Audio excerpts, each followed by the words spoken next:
Dr. Eric Kelly III and a host of phenomenal speakers from all around the globe for this 7-day virtual event that you don't want to miss.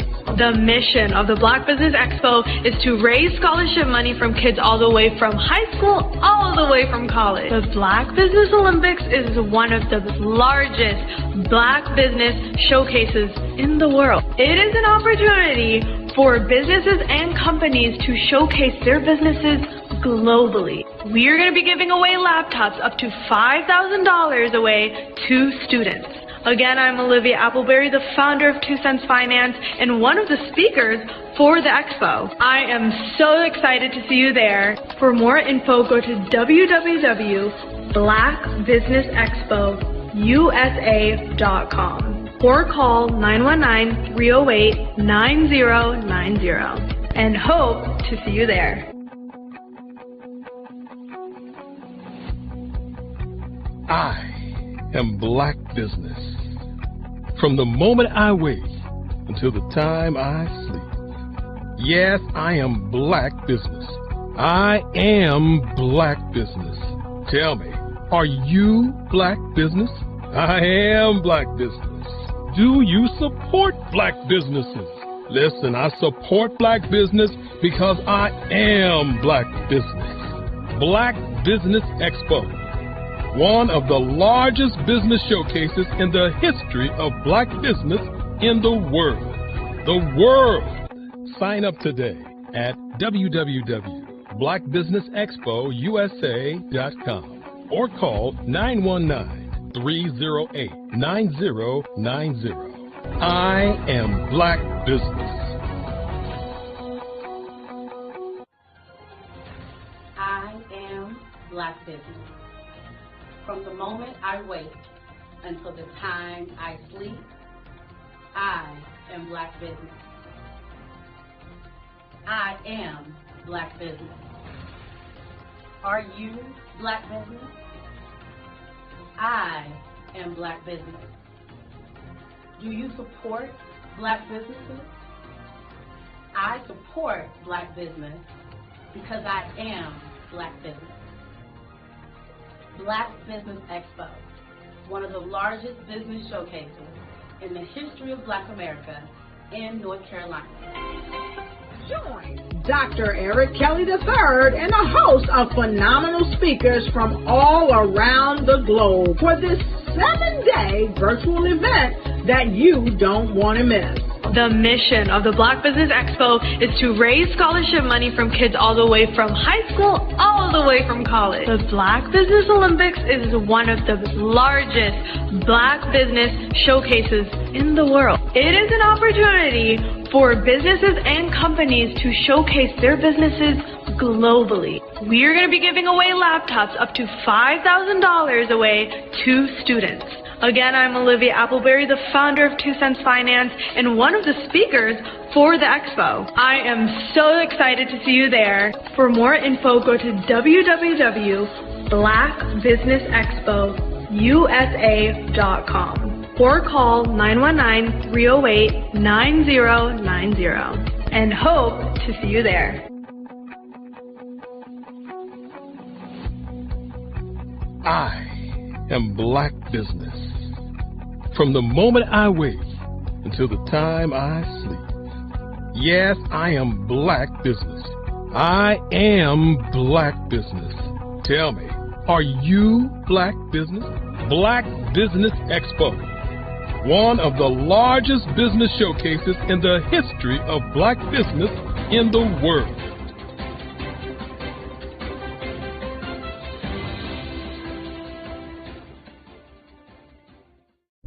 Hello, I am Dr. Eric Kelly III, the visionary strategist and founder of the Black Business Olympics.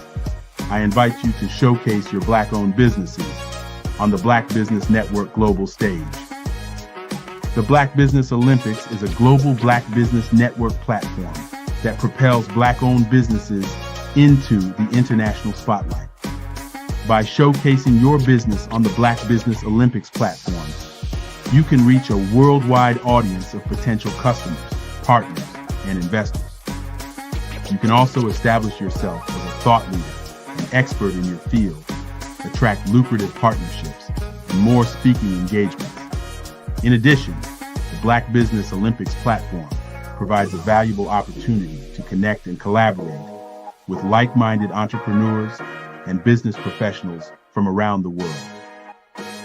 This can lead to new business opportunities, ideas, and relationships. Finally, by sharing your story and expertise on the Black Business Olympics platform, you can inspire and empower others. This is a powerful way to make a positive impact on the world and leave a lasting legacy. If you are a Black-owned business owner, I encourage you to seize the opportunity to showcase your business on the Black Business Olympics platform.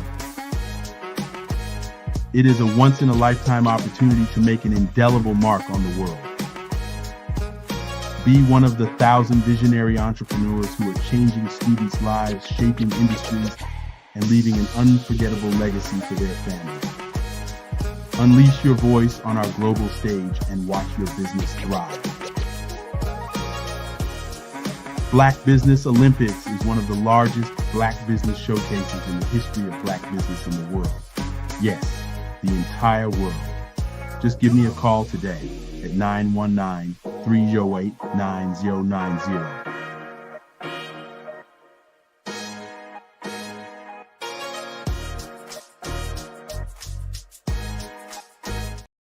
Welcome to Follow the Brand, where we turn leaders into legends. I'm Grant McGaw, CEO of 5-Star BDM. Today, we're not just talking about executive presence, we're going to transform yours. Executive presence isn't about power, it's about trust. And here's the good news. You can build it at any level. Let's dive into how you can command any room you enter. Dr. Kimberly Long, CEO of California Nurse Leaders, shared a profound insight. The moment you try to prove your power is the moment you lose it. Executive presence is about building trust and authority without force. It's about creating an environment where people lean in to listen. You can achieve this by being authentic and consistent in your communication and actions. Consider Dr. Long during a hospital merger. She lowered her voice instead of raising it, and the room leaned in. Similarly, Sarah Chen, a project manager, used this technique in meetings. Within 3 months, her team began to emulate her style. Denzel Ross, now president of IU Health South Central, built his presence by identifying communication gaps and lifting others up. These examples show how presence spreads through subtle yet powerful actions. Your action step. In your next 3 meetings, try speaking 10% slower and 20% quieter. Watch what happens. For team leads, start delegating key responsibilities. Managers should use meetings as learning labs. Directors build cross-functional bridges. The key shift? Stop being the answer person. Start being the question person. This approach fosters growth and empowers others. Patrick Green, CEO of UF Health Jacksonville, uses a communication matrix to simplify complex ideas. His 3-step formula: start with impact, follow with insight, end with action. For example, instead of saying, "We need to upgrade our systems," he says, "We can save 50 lives this year by investing in this technology." Here's how. This clarity builds influence and trust. 3 common mistakes: reactivity, over-explaining, and imposter syndrome. When challenged, take a slow sip of water to respond thoughtfully. Instead of defending every detail, offer a headline first. Dr. Long still gets nervous before board meetings but prepares thoroughly. Remember, nervousness is energy. Executive presence isn't a destination, it's a practice. Start where you are, use what you have, and build from there. When you deliver on your promise and you have the result you were looking for, and everybody in the room is like, wow, this is what we're talking about.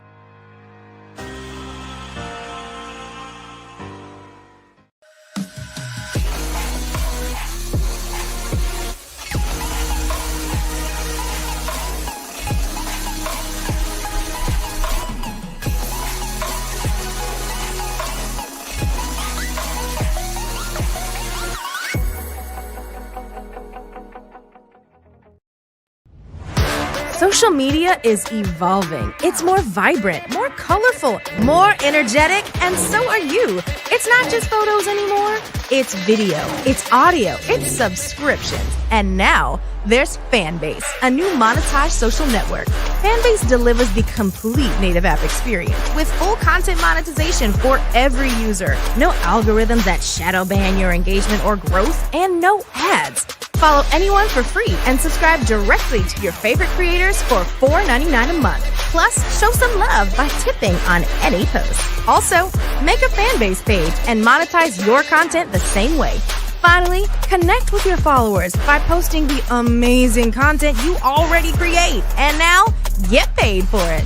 It's time to energize and monetize. Because everyone's a fan of something, and everyone has a fan base.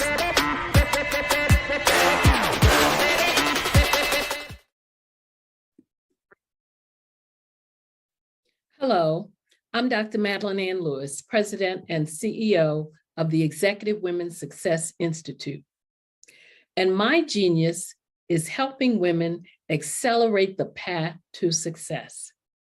You know, I was blessed to have strong women in my life who encouraged, motivated, and pushed me to do my best and to never even think about giving up on my dreams. So I say to women, we must show up to rise up.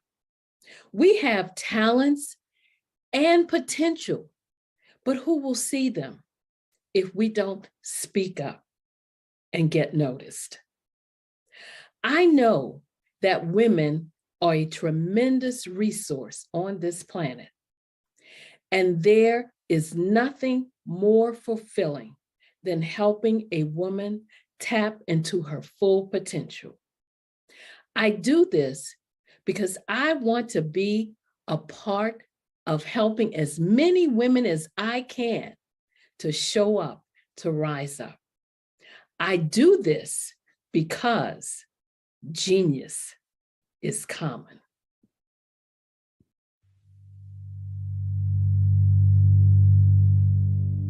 So what we have to do is when we get in a spot, we need to create some spots for us. That's the main thing. We need to be able to be in a position where we're able to create those spots for us.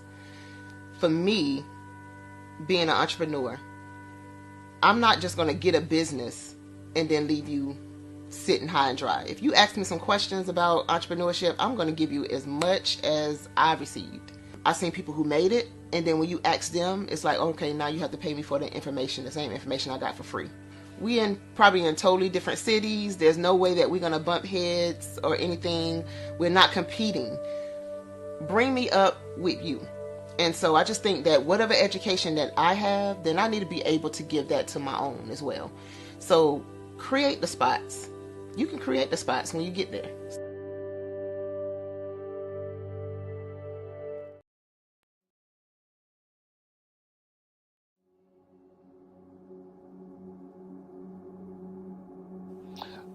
I was born and raised in southeastern West Virginia, the coal fields. My father was an AME minister. For me, I was very fortunate. Even though I grew up in the segregated South, I was surrounded by flourishing Black businesses. Doctors, lawyers, bankers, dentists. They were all there and they were all successful. And I guess that's part of my dream, is to see that success come back. My name is Joseph Simmons, and I am the founder of the Center for Micro-Entrepreneurial Training. We have this moment in time where we can change the trajectory of people. And our focus is on women, Black and brown entrepreneurs, and their access to capital, their ability to build thriving businesses, the ability to employ people. There's a study that showed that in those three communities, especially Black and brown communities, $1 stays in those communities for 30 minutes. In white community, $1 stays in their communities for 8 hours. So think about it. For you in a Black or brown community to get gas, to get food, to go to a restaurant, you've got to leave your community, take those dollars out of that community and take it to another community that's already being well served. So if we can reverse that, if we can go from 30 minutes to an hour, to 2 hours, that's progress. That's what we need to do. I was with SCORE. And then in May of 2020, of course, the events happened in regards to the murder of George Floyd. The other thing that I was experiencing was the denials of federal funds for small businesses. And it revolved around one thing. These businesses were not being prepared for grants and for government programs. And I came up with the idea for the Center for Micro-Entrepreneurial based off those two things. Morgan Stanley had a report out in 2020, first quarter, and it talked about there were 3 groups that were massively devastated by COVID-19 on their business. That was 1, women, number 2, Black, and number 3, brown entrepreneurs. The research showed that they had less cash on hand, they had less opportunity to go into a bank and get money, and they were very dependent on family and friends to keep their business up and running. If we can focus on those 3 groups, then we can have a dramatic impact on our communities. Really, the focus is on 3 areas. And those 3 areas are 1, the people, number 2, the courses, and number 3, a support network. Here at CMAT, we will provide you with the fundamentals for generational success. And you will be creating a vibrant community by attending our 5-day immersive training course.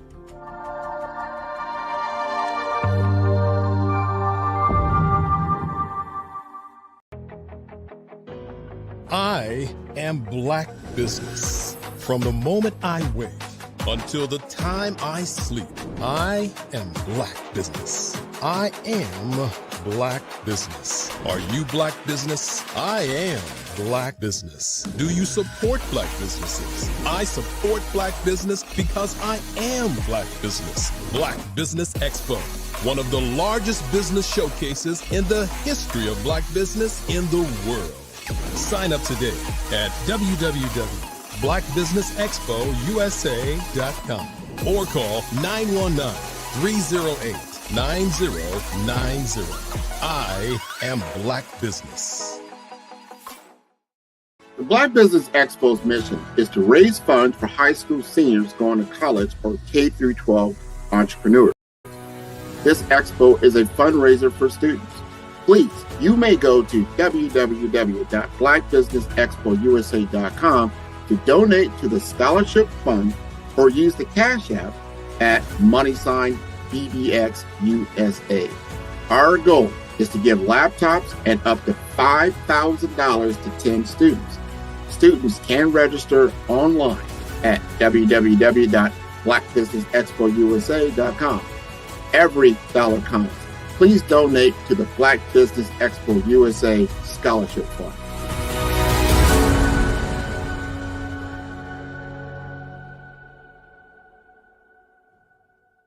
Five-Star BDM, Brand Development Masters, is a professional consulting and advisory group keenly focused on business development services for the small to mid-sized business and entrepreneurs. Although every business is unique, they often share business development challenges that can be addressed through smart branding. Services include process improvement and operations, digital strategy and transformation, business intelligence, digital marketing, and personal branding. Our business and personal branding company has helped a number of professionals and organizations to optimize and grow. This results in more business, more opportunities, better reach, positive outcomes.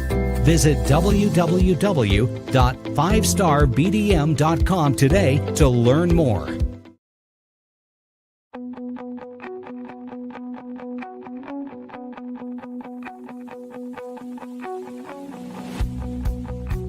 I am Black Business. From the moment I wake until the time I sleep. Yes, I am Black Business. I am Black Business. Tell me, are you Black Business? I am Black Business. Do you support Black businesses? Listen, I support Black business because I am Black Business.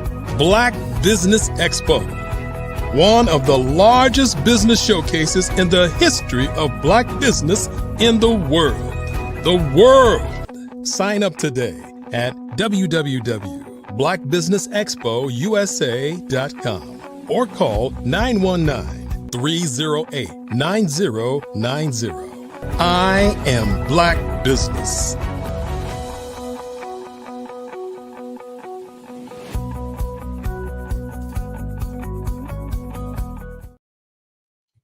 Good day, good day, good day, business owners, entrepreneurs, thought leaders, and corporations. I'm going to welcome you to the Black Business Network. My name is Grant McGaw, CEO of 5-Star BDM and host of the Follow the Brand podcast, and I am your business moderator for this session on the Black Business Network. The Black Business Network is a 24-hour business network showcasing Black businesses, business owners, entrepreneurs, and thought leaders worldwide. And we have speakers from North Carolina, London, Singapore, Africa, Japan, and cities all over the United States. The Black Business Network is a global community sharing its business knowledge to empower, inspire, and educate businesses about business. And I will be your speaker this morning on the Black Business Network. And we want to talk about something that's very, very important, and that is business strategy. And we need to take a look at our strategy and how we can deploy it from a tactical level. And so the first question that comes out from that is, do you have a business strategy? Do you have a blueprint for your business to succeed in which you reevaluate on an ongoing basis, whether that's quarterly, whether that's monthly, weekly, or even daily, to meet your business objective? The thing that I have found as an entrepreneur, a business owner for over the last 5 to 6 years is that if you do not have a methodology and a framework in which your business rests, you will then not be guided toward your goal. You can get misguided with misinformation, with things that come up on a daily basis that take you off course. And you've got to know how to get yourself back on course. And that is what the business strategy is all about. Do you have a blueprint, right? Because you are building a foundation. You're building a house in which your business dwells and operates, right? And I often use a lot of analogies when I am in front of an audience like yourself, so that we can have an understanding, a transference of knowledge that you can utilize. I want to enable you to utilize strategies and tactics I have learned in your own business to help you to grow. So what is 5-Star BDM? 5-Star BDM, and that BDM stands for Brand Development Master, right? Also for business development. And I'm often asked, like, how do you make money doing? How are you going to scale to be a multi-million-dollar company doing personal branding? And I tell them all the time, that is not the goal, because you're not looking at it in the right sequence, right? Personal branding, which I'm looking at an individual owner, I'm looking at an individual CEO of a company or a business senior executive, to help them to scale their business. The personal branding is like the vehicle that you're going to use for business development, if you're following me, right? There is a noticeable payoff, the point that if you invest in yourself, you invest in your brand, that you are now investing in your business that'll grow revenues, that'll grow sales, and it'll grow output, and then you're a fiscally responsible entity. So I work in the area of personal branding, business development, and also investment banking, because I'm working with you to get your company to a level in which you can be looked upon for an investment opportunity, whether it's for a capital raise to grow new services for your company, or you're looking at a merger and acquisition, whether minority or majority, to then scale your business at an incremental level. And then ultimately looking at that exit strategy, which you actually sell the business or you sell equity in the business or whatever that may be. And so that moves from personal branding, business development, and investment banking. That is what 5-Star BDM is all about. And it's created a multi-million-dollar platform for the company.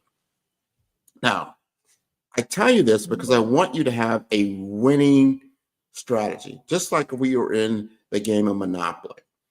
And I've been often thinking about this here in 2025. How do I get across the message? And when I look at my younger generations, my own children and then grandchildren, I wonder what they're truly learning about the platform that we call life is all about. And I'm not going to say business is all about life. It's not, but it's definitely a big part of it. Your survivability is very key in understanding the playing field that you are on. So when we start thinking about the power dynamics of our environment, understanding the economy, understanding the politics, the government, understanding technology, and understanding these things that we are on this playing field that we have to either overcome or utilize to get to our objective. So what is the objective? So that's what I wonder if our educational system is really honing in on the objective. Because in the game of Monopoly, let's say we're playing the game of Monopoly. First, you're given the board, right? Then you're given the rules of engagement, right? And then the objective to win the game, to accumulate really all the wealth and win the game. That's what Monopoly is all about. So we're teaching our kids in education, hey, I want you to get your education. So what you can do what? You can then go, throughout the board, you're rolling your dice, right, to get around the board to collect your $200. That's kind of what the education system is telling you for the most part. I'm teaching you to collect $200. Well, let's unpack that just a little bit, right? In the game of Monopoly, right? If you only are going to collect $200 when you finally pass go, then how much money are you really accumulating, right? And depending on how you pass go, whether you are just the worker bee, right?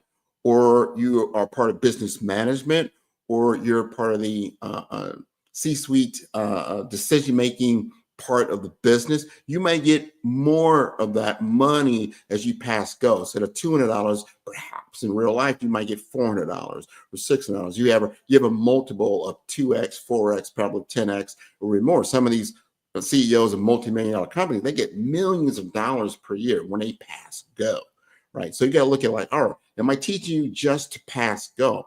But is that really the objective of the game? Is it really what you're trying to accomplish, right? So in the game of Monopoly, you've got to make bold moves because that is not the total objective. Because if you only pass go, think about this. The point of the game is to accumulate wealth, to accumulate assets, to accumulate things that actually cost money, and that allows you to become more wealthier along the trajectory of the game, right? So you're collecting, as you go past go, you collect your $200. The whole point of that is what? To then buy property because it's an asset. And if we aren't teaching our kids this, that the point of passing go, of getting that education to be an engineer, a doctor, an architect, or whatever it may be, a creative, you want to do marketing, you do operations, you're passing go. That's fine, but that's not the objective. What is the objective? Is to accumulate wealth. To buy, in this case, it's real estate, but it could be insurance, it could be stocks and bonds, and it could be also, capital. But how do we escalate our capital, right? Because these are the how a banking system looks at what you have as far as value, right? So as you accumulate property, right, you start to go along the board, because if you don't accumulate property, what happens? Over time, because you're playing this game, eventually as you roll the dice and you go about your daily life, what's going to happen? You're going to land on someone else's property. And you're going to have to pay them for staying there, right? And if you only collected that $200, it gets very expensive. Now, at first, it's not, because it's just a property. It's a very low value, right? But if your competitors are accumulating property, and what's the next thing they want to do? They want to then get more of those properties, right? In order to get a monopoly, in order to have the right to start building on those properties and put a house. So you want to get a house. So people say, yeah, so you want to go to school, you want to get a family, you want to eventually buy a house. But why? Because you're accumulating an asset that appreciates in value, right? That's the goal. You want to get to a house that appreciates in value. And you've got to really look at how you get to that level. And as a community, we have to ask ourselves, am I working to acquire assets? Am I working to acquire a home or some kind of asset that's going to actually appreciate in value? And then you got to look at your circle around you. Is my family working to acquire assets? Is my friends and family working to acquire assets? Is my community working to acquire assets? Why? Because that's the game. That is the game, right? You want to be on that corner store where you have the store, you have the gas station, you have all the different places that are used for commerce, right? Where money is exchanged. You want to own that corner. And if you don't own the corner, you're losing the game. We are unfortunately losing the game when we think about it. As we go out there, there's a Target over there, there's a Walmart over there, there's other people's, asset or business that wants our money as we pass go to then give it to them. We're not giving it to ourselves. So we got to look at that. How are we monopolizing on our opportunities? And is our community really looking at getting the game accomplished and acquiring their assets so that when you come to my world, you're going to pay me and you're going to pay my community? This is monopoly, right? And you want to acquire the different things. Say, hey, if this person over there owns a certain property that I need to actually grow my particular world, I then want to leverage that. We need to start thinking about bold moves. How do we invest in the right properties? We've got to think about resilience and navigating setbacks that we go across this world. And we got to be authentic about playing this game. And we got to have a vision for playing it. You got to have a blueprint. You got to have a strategy. You got to plan ahead. You got to have execution. How are we going to execute on this strategy? Because it's important. This is the game. Let there be no doubt about it. This is what capitalistic society is about. Ownership. You must own things. If you don't own things, you're going to rent, right? And if you stay in the game of monopoly and all you're doing is renting, you don't own any property, you don't own a house, you don't own anything, and all you're doing is pass and go, it's going to be a tough game. You're not going to play it very long, to be honest. You're going to be out the game because when you go bankrupt, you're out of the game. So you're going to go, if we're teaching our kids to just pass go, collect $200, hopefully not go to jail, and then they look at, now I'm going to call this free parking. What is free parking? In the game of Monopoly, you have free parking. What is free parking? That's when you get almost like a get out of jail free card or something like that. Something that it's a gift. See, that comes from the owner of the game. To me, that's almost like government, right? They give you, oh, let's land on free parking. We don't have to go around the board, right? In which if we go around the board, we're going to have to pay rent. We're going to have to pay a lot of money. And if we don't have the assets to pay for that money, it's going to be tough. So I'm going to go to free parking and not go out into the real world where the game is played. Or we start to get to that point where, hey, I'm gonna go to jail because I have to go around the board, right? So I'd rather stay in jail. I got more time than money, right? This game is about money and the accumulation of assets. Let there be no doubt.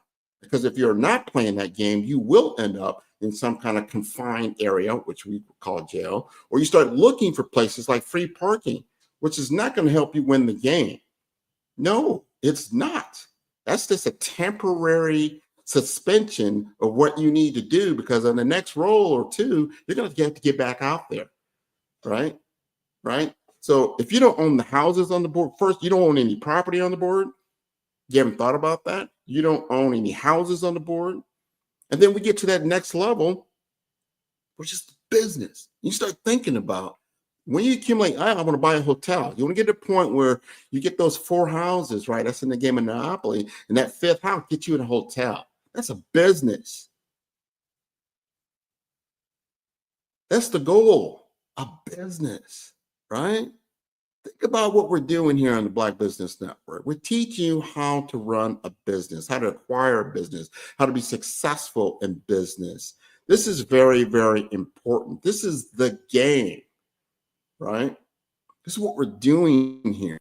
When you own the hotel, and then all of a sudden on the properties that you have, and you've got 3 businesses on every property that you have, now you're playing the game. You're playing the game to win. You have a good strategy that you have executed, and now you are in position to monopolize on your assets. So you have to ask yourself, you have to step back and ask yourself, what assets do I have? And I look at young people and they say, you know what, I'd rather just rent. I'm going to rent, right? It's cheaper, it's easier. Like, you're not playing the game.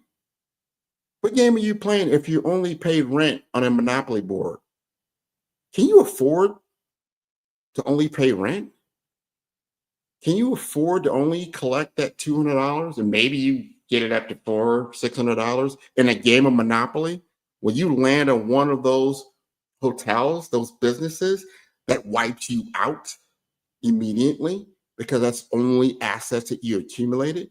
I would hope not, because if you understand the rules, you have been told, I go back to the education system, you have been told the rules of the game, the purpose of getting the education. You understand when you step away from here and you go, if you get one of those little cars or you get the little dog or whatever it may be, then you roll the dice and you start going along your way of career development, of business development. But you understand the rules of the game. I'm here to pass go, get my money to acquire property or an asset because I have to. You need to in order, because my competitor is definitely doing that. And if we aren't doing that as a community, we are going to lose.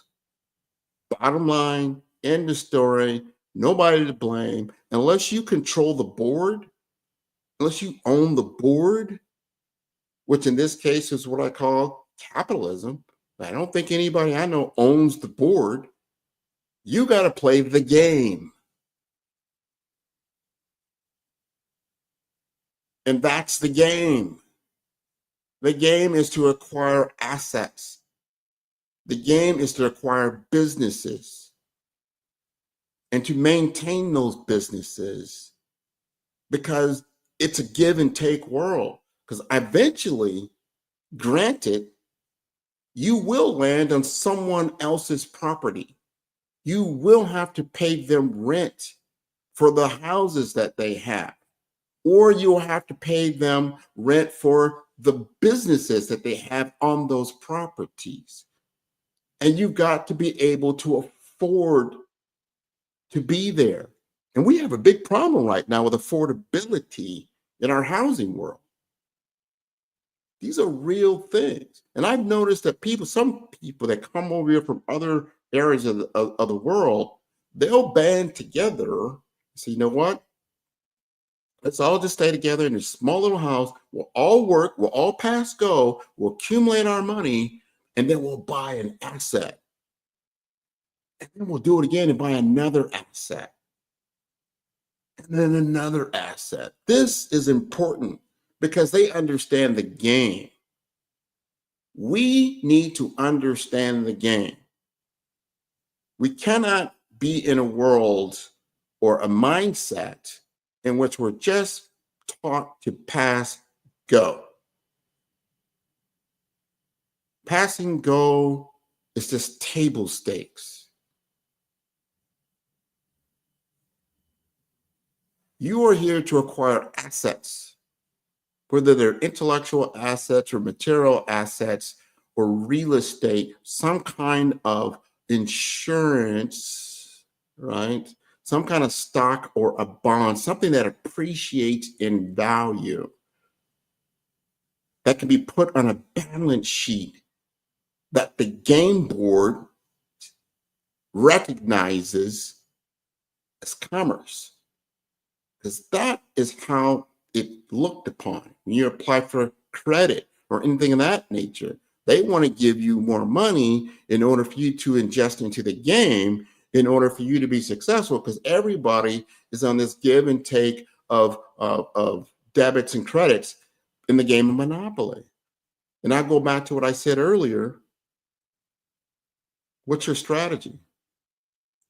Have you been taught the rules of the game? Do you completely understand when you graduate, even from high school, what your purpose is?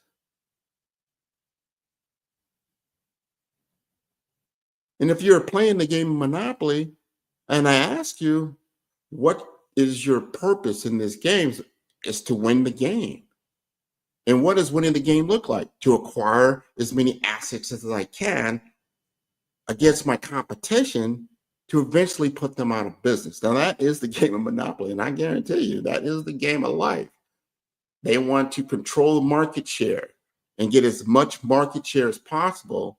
And it wasn't until some government, I mean, the person that owned the board said, hey, you can't have this antitrust laws and things like that in real life, meaning they don't want you to have a complete monopoly. Like Google just got slapped with that because they had such a monopoly on search engines and the applications of search engines that are just it's too much. It's an unfair advantage, right? So they began to like, hey, we need to get more players in here. Understand the game. You want to get to a point where the government going to say, you got too much money, you got too much power. We got to slow you down. We need to be like that as a community. I want that problem. That I have so much business that the government says, we got to slow you down. And I got to tell you, these are important dynamics to understand in our world, right? You have to understand the tech stack. You have to understand government. You have to understand power distribution and how that affects the people. You have to understand these things from a strategic standpoint when you're playing the game. And I guarantee you, my kids will not be taught just to pass go. That ain't going to get it done. It's not going to get it done. You must accumulate assets. You've got to be liquid in what you're doing. And you've got to be strategic with the other players on the board, because in a game of Monopoly, you might have two pieces of property and another person has that one piece of property that you want because it'll give you a monopoly, right? Right? I used to hate to go around that board. Somebody had monopoly. Oh my God, because it's going to be much more expensive to land on one of their properties. So then you work with them like, you know what? I'll give you one of my properties over here if you give me that property over there. This happens in business all the time. That's what we call mergers and acquisition. And I go back to what I said earlier, why 5-star BDM and what we do, from personal branding, business development, and investment banking. You need to understand all these different things. See, the personal branding starts talking about your mindset, your brand identity. What does that look like? Have you done your research, right? Are you understanding the assets that you truly have? And have you made that visible on the board? And are you executing on your ultimate plan of winning the game?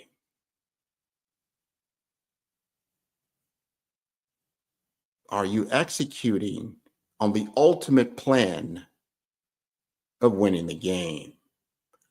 I can't answer that question for you. You have to answer that question. You have to look at yourself. I had to do the same thing. What game am I playing here? Are we playing small? What do you mean, Grant? What do you mean, am I playing small? Am I playing small? Are we playing small? Playing small is pass and go. It's great to get an education. I'm not telling you that. No, you need to get that experience. You need to get that skill set. You need to get those tool sets, but understand your mindset when I'm talking about this. And all you're going to do is work for somebody else when you pass go and collect a paycheck. You're not going to win the game. Because eventually, when you first start out, it's okay. Because everybody, no one has property at that point. So it's okay. And then when they start getting property, you can land on one of those properties. You can afford the rent. You can afford to do that. But over time, you can't afford to do that because that property now has houses on it. That property now has a business on it. And if all you're doing is pass and go, you'd be like, man, jail looking good. Free parking looking good. Let me get one of those cars. Let me get a game of chance. Maybe that'll give me a little bit more money, a little bit more leverage, give me a little bit more credit because this is getting stressful and it will be stressful. Let there be no doubt because you don't have enough accumulated assets to play the game. Don't get it twisted. Understand the board. Understand the objectives. Understand the rules. This is the game of life. You don't have to like it because we can't change the game unless we really start playing the game. And if you notice in real life, he who has the gold makes the rules, right? They're the bank. And unless you're the bank, you have to play by their rules. Play to win the game. I want all of us to play to win the game. Don't play to pass go. I don't care if it's 200, 400, 2,000, 20,000. That ain't going to be enough. Ownership is the path to freedom in a game of capitalism. You must own property. You must own assets. You must own your intellectual prowess. You must own these things. Until we own things, you have no leverage. Who's going to trade with you if you don't have any value on the table when they are playing the game? When I go to my corner grocery store and I see what's there, because this is a real game, get in your car, go into your neighborhood and ask yourself, who owns this? Who owns that? Who owns this? And if it's nobody in your community, it's nobody in your family, it's not yourself, that's a problem. Look at the houses in your community. Who owns that house? Who owns that building? Who owns that facility? And if it's not somebody in your community, it's not somebody in your family, and it's not yourself, it's a problem. And I'll get back to what I said earlier. You're going to have to not just pass go. Eventually, you will land on those properties. You will have to pay whatever that rent costs, and you'll be out the game. I want to reiterate what we do, that I'm here to help you to build out a strategy, a blueprint. I work with everyone individually to step back from the board, no matter where you're at in your journey, to begin to understand what is your true value in what you do and what you're passionate about. That starts to help me understand how we craft your brand identity. You have to have a desired goal. What is your North Star? What does success look like for you in this game? What do you need to accumulate? What is missing in your journey that is limiting you to achieving your goal? Let's get that out. That's called brand identity, right? Let's understand what that is. And let's look at the research within that market that you're looking to penetrate and become valuable in, right? To be known for, the go-to person in that space. What does that look like? And then the true assets that you truly have from a tool set, a skill set, and a mindset standpoint, and accumulated assets and things that you can do to be authentic, that you can apply, right, that are achievable, right, to get to that next level, which is visibility. Vision. What is the vision? I mean, the foresight. Sometimes you got to step back from the board to see the whole thing 360 degrees, not just your small little place where you're at right now on the property that you might be resting in, because you're going to have to move. It always shifts. It always is moving. Life causes you to roll the dice. It's a game of chance. You're going to have to roll the dice, and you don't know exactly what the number is going to be, but you're going to have to move there. And when you move there, can you afford to be there? Depending on where it's at. It's a tough game. Don't get it wrong. Sometimes you may be doing very well, and because of the roll of the dice, you might end up at a property you definitely can't afford, and it costs you a lot of your assets. And we have to start the game over again. And we've got to know how to do that, right?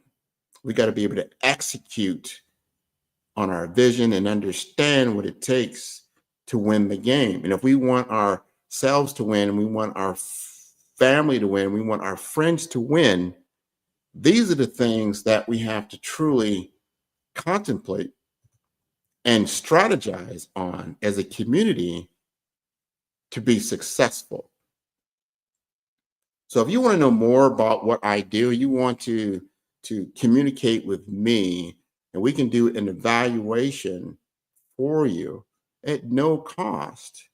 You go to 5-Star BDM. That's the number 5, star STAR, B for brand, D for development, infomasters.com. At 5starbdm.com.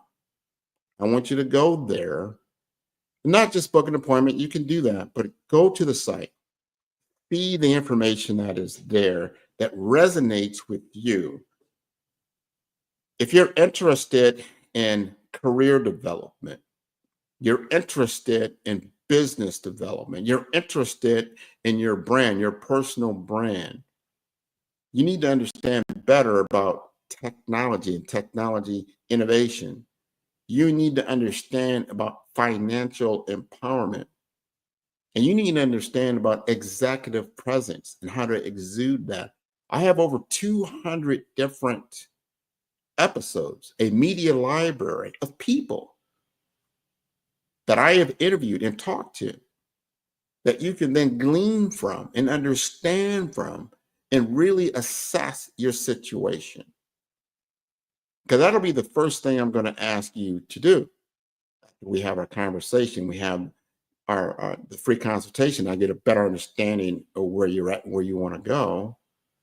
We're going to have to do an assessment. I want you to do your own assessment of your personal brand or your business brand. These tools are available on the website for you to let me take a look at this. Let's get a mirror where I'm at, because I don't want you to get stuck in this game, this board, that you have to roll the dice and you're going to have to move along. And you don't want to be thinking, man, I hope, I don't want to get on waterworks. I can't afford the water bill. I don't want to, oh, there's the electric bill. Oh, that's too much, right? The rent is always due every single month. What kind of revenue streams do you have? Do you just have one? Because the game of Monopoly, there's not just one form of revenue stream. You go past go, you're going to get paid, right? Somebody lands on your property, you're going to get paid. Somebody lands in your house, you're going to get paid. Somebody lands in your business, you're going to get paid, right? Somebody wants to buy one of your houses, buy one of your properties, you're going to get paid. How many forms of payment do you have? And now we teach in our society how to play the game. Because it's not about just pass and go. That's only one form of revenue. It's not going to get it done. You're not going to win the game. It's going to be difficult at best, right? These are important factors as we truly begin to contemplate what is important. What not only important for you, what's important for all of us. Because it's important for legacy. Who's coming up behind you? And I want you to understand why this is important. So think about those things. And I want you to think about why we do these things on the Black Business Network and what the purpose is. And that is to help all of us to play this game better so we all can win. Right? Thank you. And the Black Business Network, our mission is to raise funds to high school seniors going to college or K-12 entrepreneurs. And this expo is a fundraiser for students. And you may go to blackbusinessexpousa.com to donate to the scholarship fund, or you can use the Cash app that is on the screen below, and that is $BBXUSA. Our goal is to give laptops and up to $5,000 to 10 students. And students, you can register online at blackbusinessexpousa.com. Every dollar counts. So we want to remind you to donate to the Scholarship Fund. And we want to also thank our Black Business Expo USA sponsors for February 2025. And they include NC100, Suede Soul, Carolina, Virginia Minority Supplier Development Council, Step Management, Margie McLean Foundation Incorporated, Genius is Common, Exactor Women's Success Institute, The Quality Coaching Company, Superwoman Business Services, Creative Force Studios, Lee Entertainment, Black Business Olympics, Artistic App Design, Banks Law Firm, 5-Star BDM, Genius is Common, and I will see you on the other side.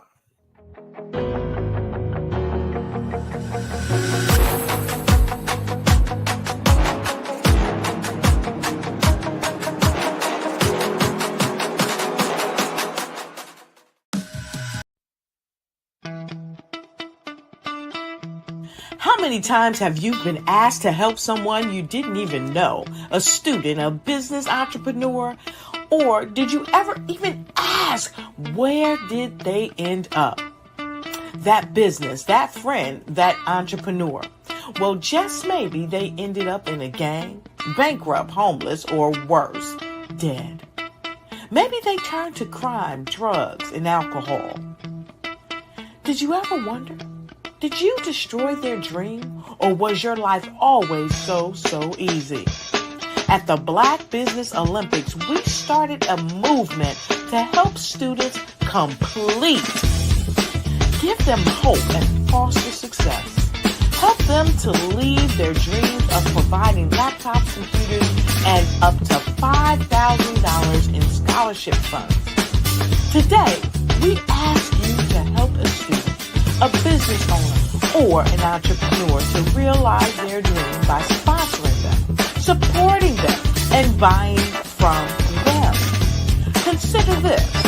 With $1.6 trillion in our Black community, we only ask for a small donation for our students, our businesses, and our entrepreneurs.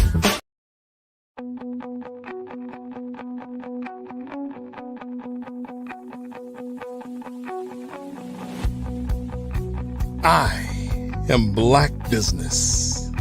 From the moment I wake until the time I sleep. Yes, I am Black.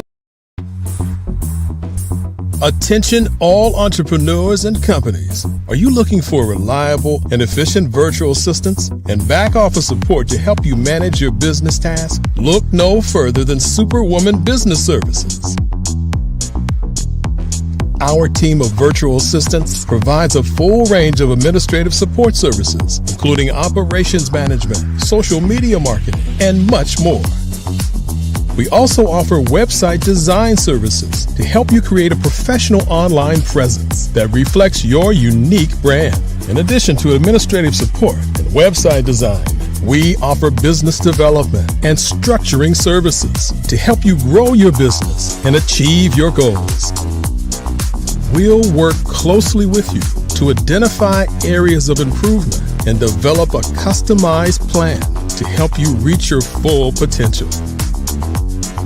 At Superwoman Business Services, we understand that running a business can be overwhelming and time-consuming. That's why we're here to help you fly high and achieve success. Our virtual assistants are highly skilled, experienced, and dedicated to providing you with the support you need to thrive. Come fly with us and take your business to new heights. Let us help you become the superhero entrepreneur you are meant to be.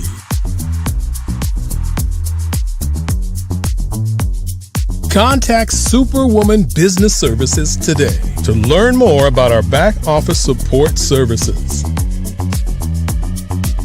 Come fly with us and take your business to new heights.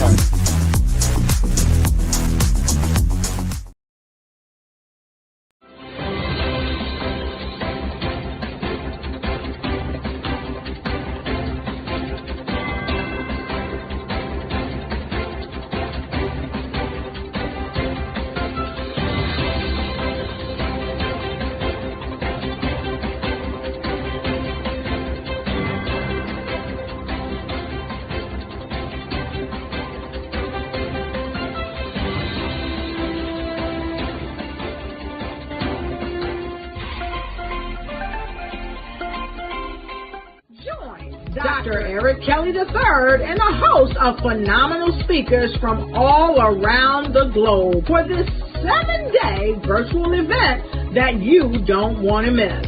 The mission of the Black Business Expo is to raise scholarship money from kids all the way from high school, all the way from college. The Black Business Olympics is one of the largest Black business showcases in the world. It is an opportunity for businesses and companies to showcase their businesses globally. We are going to be giving away laptops up to $5,000 away to students. Again, I'm Olivia Appleberry, the founder of 2 Cents Finance and one of the speakers for the expo. I am so excited to see you there. For more info, go to www.blackbusinessexpousa.com or call 919-308-9090 and hope to see you there. I am Black Business. From the moment I wake until the time I sleep. Yes, I am Black Business. I am Black Business. Tell me, are you Black Business? I am Black Business. Do you support Black businesses? Listen, I support Black business because I am Black Business. Black Business Expo, one of the largest business showcases in the history of Black business in the world. The world! Sign up today at www.blackbusinessexpousa.com or call 919-308-9090. I am Black Business. I am Black Business. From the moment I wake until the time I sleep. I am Black business. I am Black business. Are you Black business? I am Black business. Do you support Black businesses? I support Black business because I am Black business. Black Business Expo, one of the largest business showcases in the history of Black America in North Carolina. Join Dr. Eric Kelly III and a host of phenomenal speakers from all around the globe for this 7-day virtual event that you don't want to miss.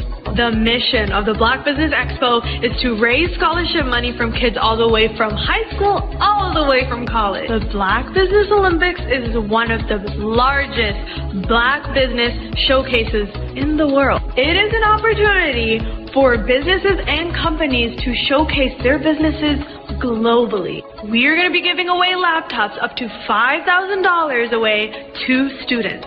Again, I'm Olivia Appleberry, the founder of 2 Cents Finance and one of the speakers for the expo. I am so excited to see you there. For more info, go to www.blackbusinessexpousa.com or call 919-308-9090 and hope to see you there.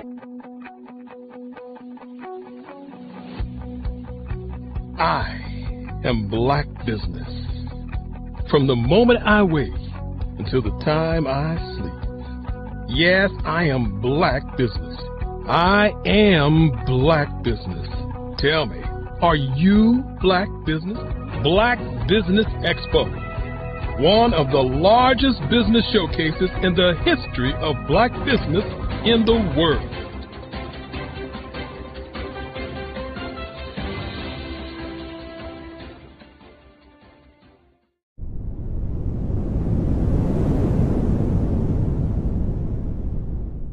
Your story is powerful. Your brand is valuable. Your business deserves to be seen, heard, and followed. The Black Business Olympics has given you the stage, showcasing Black entrepreneurs speaking on stage, networking, and leading their businesses. Now, let's take your business even further. With the Black Business Olympics logo and clips of past events and inspiring speakers, we celebrate the power of visibility and the impact of your unique story. Introducing 5-Star BDM's exclusive video creation services designed to transform your Black Business Olympics appearance into a powerful marketing tool. Our dynamic approach includes behind-the-scenes shots of video editing, branding consultations, and social media marketing. We take your business story and turn it into a high-impact video that attracts clients, builds trust, and opens doors to new business opportunities. With polished content, testimonials, and high-energy graphics, your brand will shine brighter than ever. Our process is simple and effective. Step 1. We extract the best moments from your Black Business Olympics speech. Step 2. We craft a compelling branded video with your business details, call to action, and testimonials. Step 3. You receive ready-to-share professional content for social media, websites, and email marketing.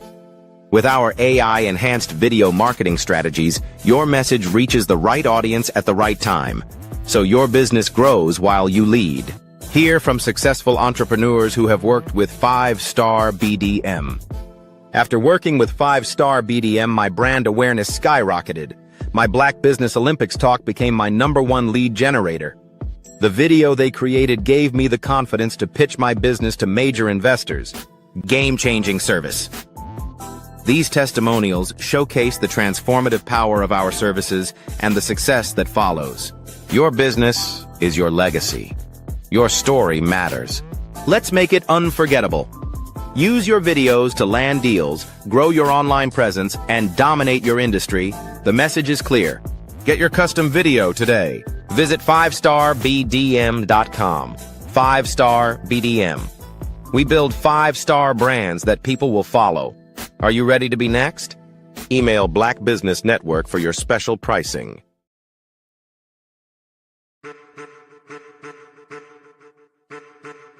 I am a a child of the Most High God. He has gifted me in ways that I could not even imagine and didn't know.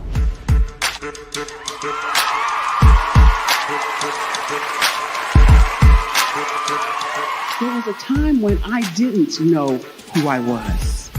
I listened to other people tell me who I should be, what I should do. I listened to people telling me that I should be a boutique owner, that I should be a construction manager, that I should be a laborer.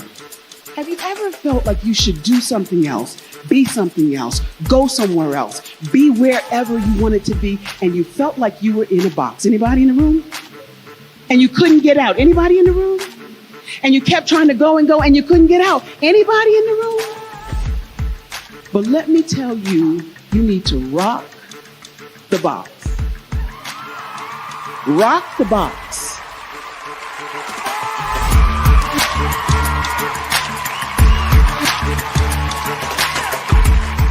I am engaging, inspiring, and empowering.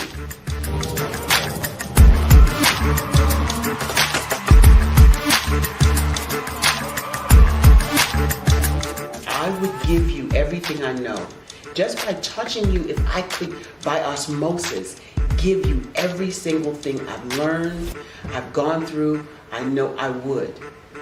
We know that's not possible, but as it is possible, I love to share information with people. Some of you out there, people have told you that you can't be, you can't have, you can't do. But I will tell you, like Kinston said, you can, you must, and you will. If it's to be, it's going to be me. You got to say it. If it's to be, it's going to be. If it's to be, it's going to be. If it's to be, it's going to be.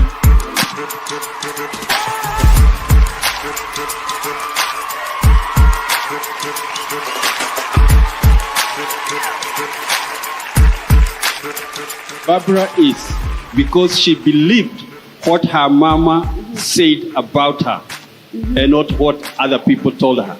Every day you wake up, when you're in a situation, it's your choice whether it's an advantage or the disadvantage. She gained her confidence and her life, and now she is a testimony. If I can help you elevate yourself, then I feel like I'm elevating my own self as well. What you know and I know together can change the world.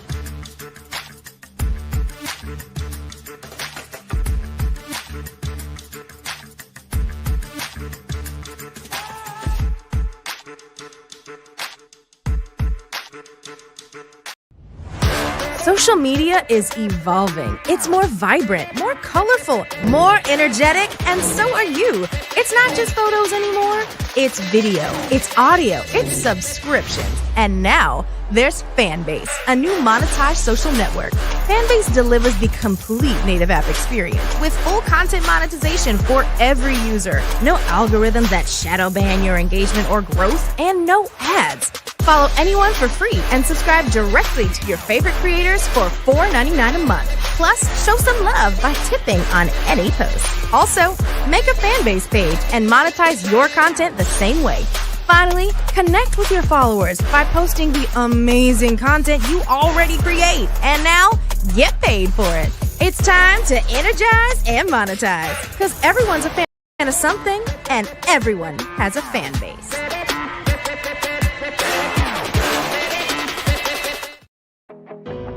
I am Black Business. From the moment I wake until the time I sleep, I am Black Business. I am Black Business. Are you Black Business? I am Black Business. Do you support Black businesses? I support Black business because I am Black Business. Black Business Expo, one of the largest business showcases in the history of Black business in the world. Sign up today at www.blackbusinessexpousa.com or call 919-308-9090. I am Black Business. I'm Ramon Ray, founder of Smart Hustle Magazine and smallbiztechnology.com.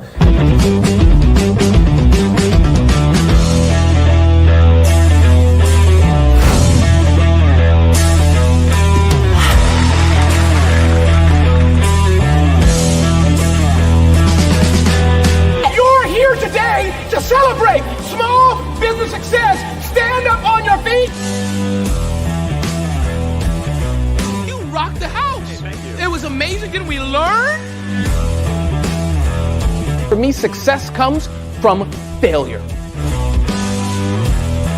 One thing not to do is shake somebody's hand like this.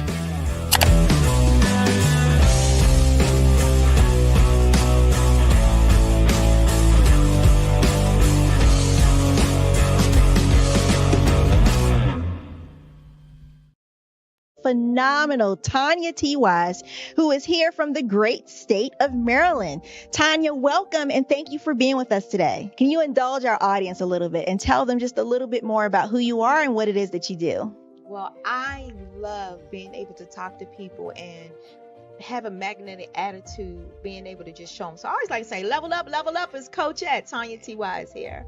So can you tell our audience, just give them a teaser about what your presentation will be about? So my philosophy is that we should all be living our dream life. So tomorrow I'm going to talk about how you start living your dream life. What are some of the things that you thought about in your childhood that you just kind of let go and dormant? Wow. And I want to reignite that and just give you some pointers and some tips, some tools, some strategies to be able to start living your best life now. And guess what, Rhonda? And leave an inheritance for your legacy. Oh my goodness. Okay, I know that's resonating with a lot of people. I've heard that you have a dynamic coaching program. Can you tell us a little bit more about that? Absolutely. So our coaching program help people that have the lack of time, that lack strategies, and lack the confidence to go after their dream life. So we help them implement tools, we help them implement strategies, as well as give them resources so that they can live their best life now and leave that inheritance. Wow. Oh, I love that. I love the leave the inheritance part. Listen, you are dropping some major nuggets, and I know a lot of what you're saying is resonating with a lot of people, but I think we're all curious. How did you even make this transition into the speaking and coaching arena? What's the story behind this? So I started out in finance, and I realized that a lot of people don't necessarily go after their dream life because of the lack of finances or the education behind finances. But it wasn't until I lost my firstborn, my only son, that life changed for me. And where I was going after it all, living the corporate life, hit my 6-figure income and living in my dream house with my dream man, driving my dream car.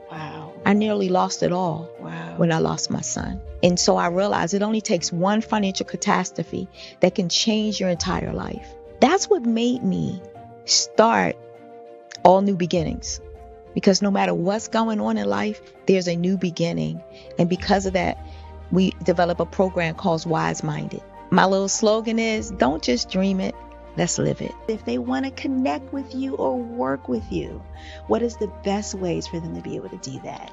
Well, for my social media guru, you can connect with me on every single social media platform as Tanya T. Wise.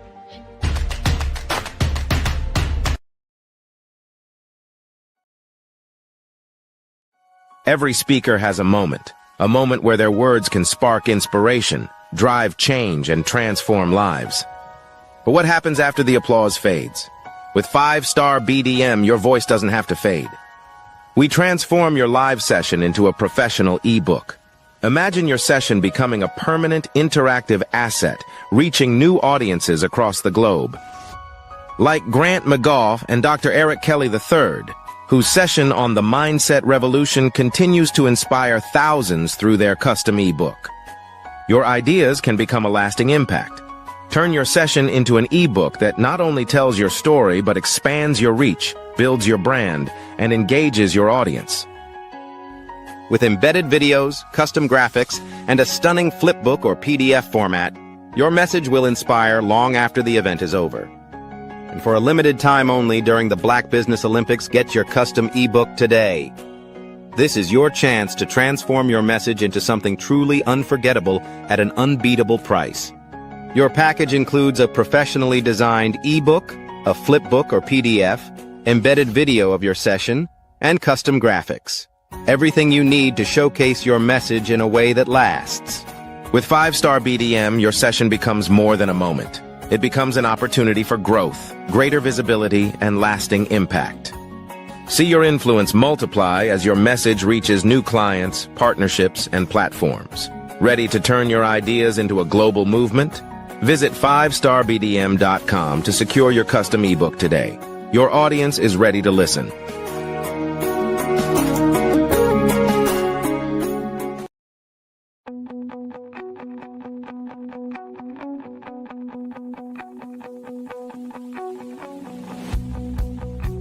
I am Black Business. From the moment I wake until the time I sleep. Yes, I am Black Business. I am Black Business. Tell me, are you Black Business? I am Black Business. Do you support Black businesses? Listen, I support Black business because I am Black Business. Black Business Expo, one of the largest business showcases in the history of Black business in the world. The world! Sign up today at www.blackbusinessexpousa.com or call 919-308-9090. I am Black Business.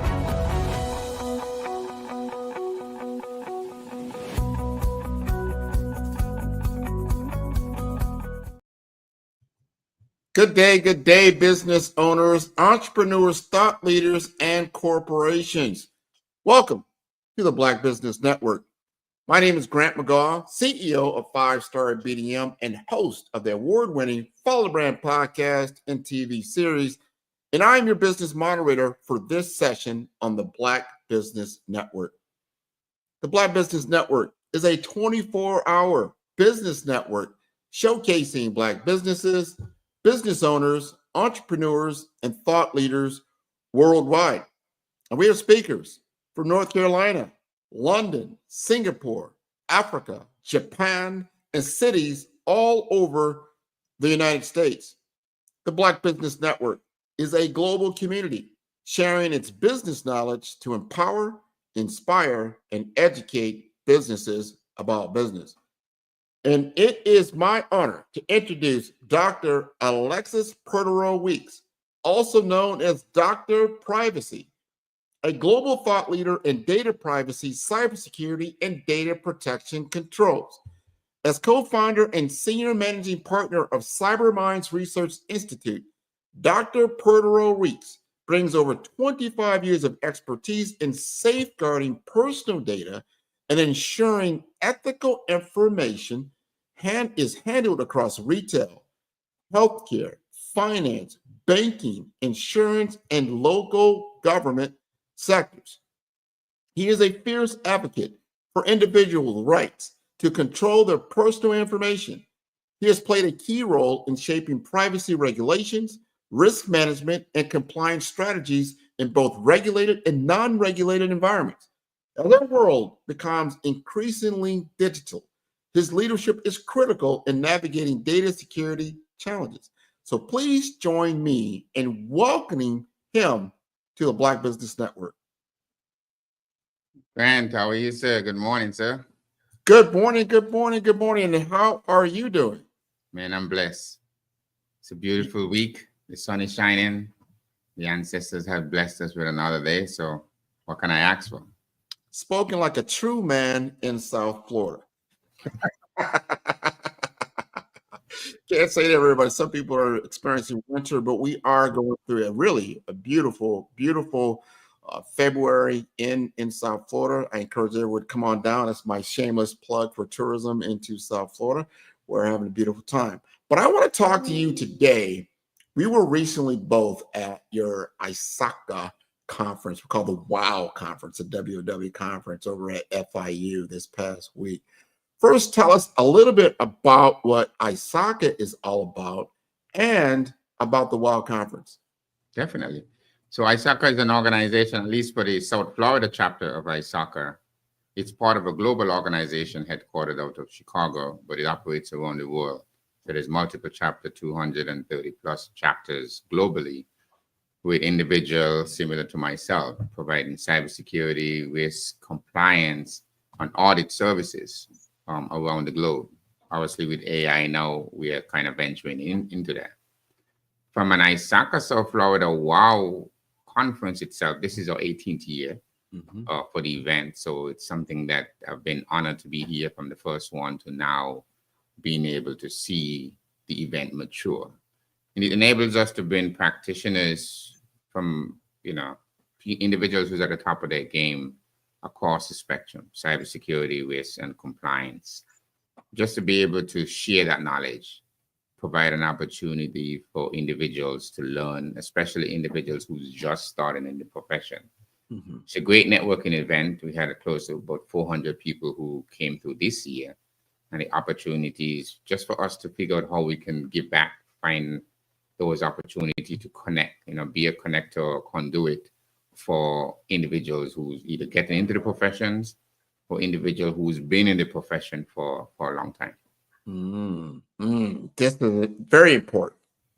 Now, we're on the Black Business Network. There's a lot of entrepreneurs out here, businesses. We all know we have to play in this digital world, the technology world, really almost like the front door of business. These technological platforms are the most, I would say, the richest companies in the world are digital platforms when you really look at it. We even look now in our political world where someone who's a tech giant is looked upon as really kind of reshaping our government right now. This is how powerful these platforms really truly are.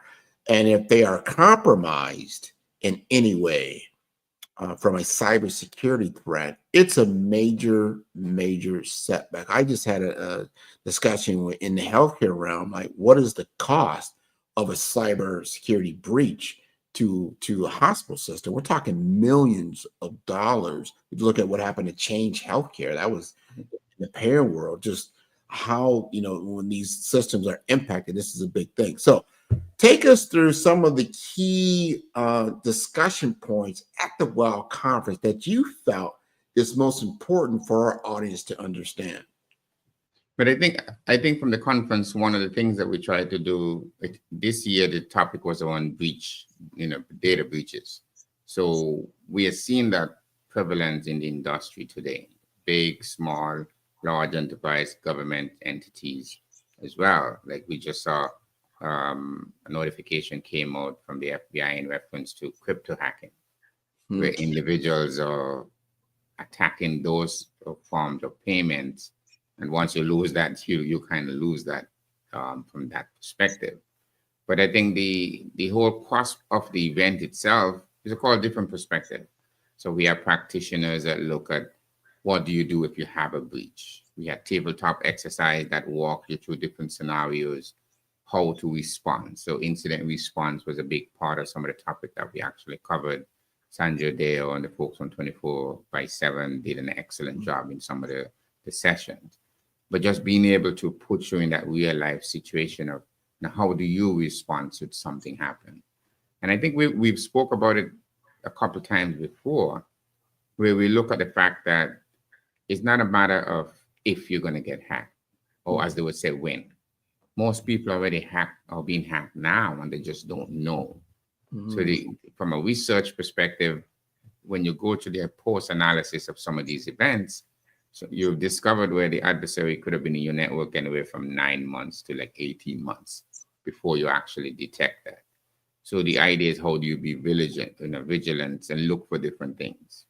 One of the speakers look at the whole perspective of how do you identify anomalies across your network. So we're both in South Florida. If you're connecting for an organization and all of a sudden your connection is coming in from China or Russia or other places around the globe, that may not necessarily be Grant connecting to that system. How do you kind of detect that anomaly from that perspective?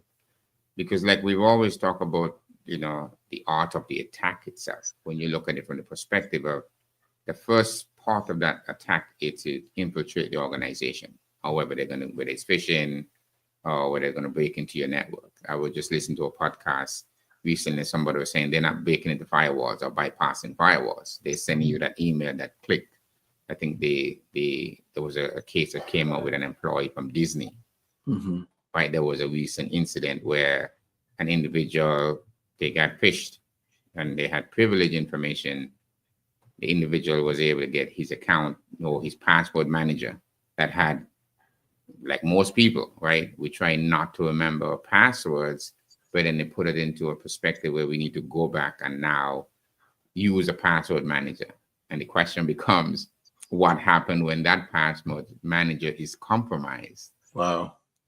And if you're now having a password manager where you're having both your IDs for personal and your IDs for work, imagine the ability to kind of compromise that.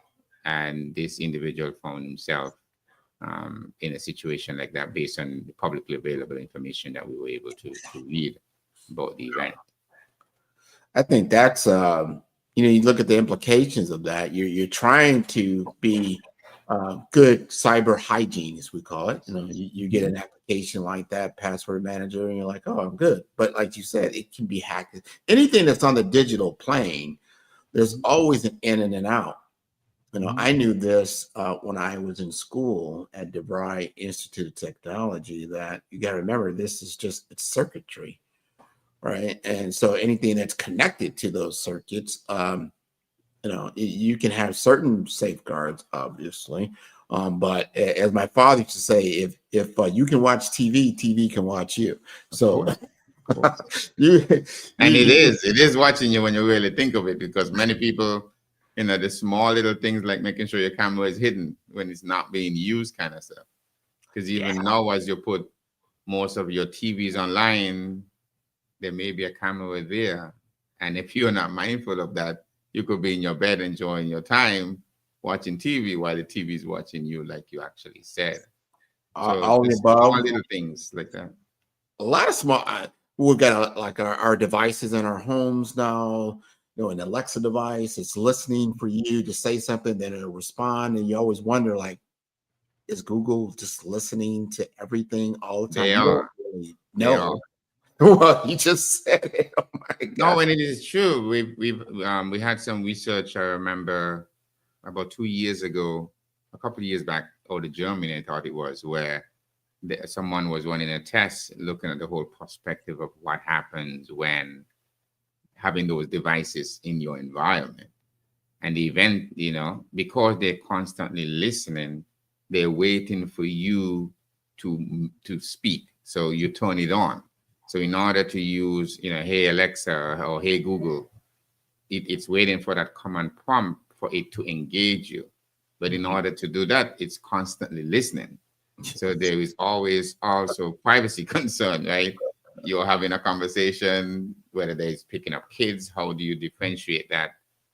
Most of the providers indicate that they are not reading or listening to that stuff.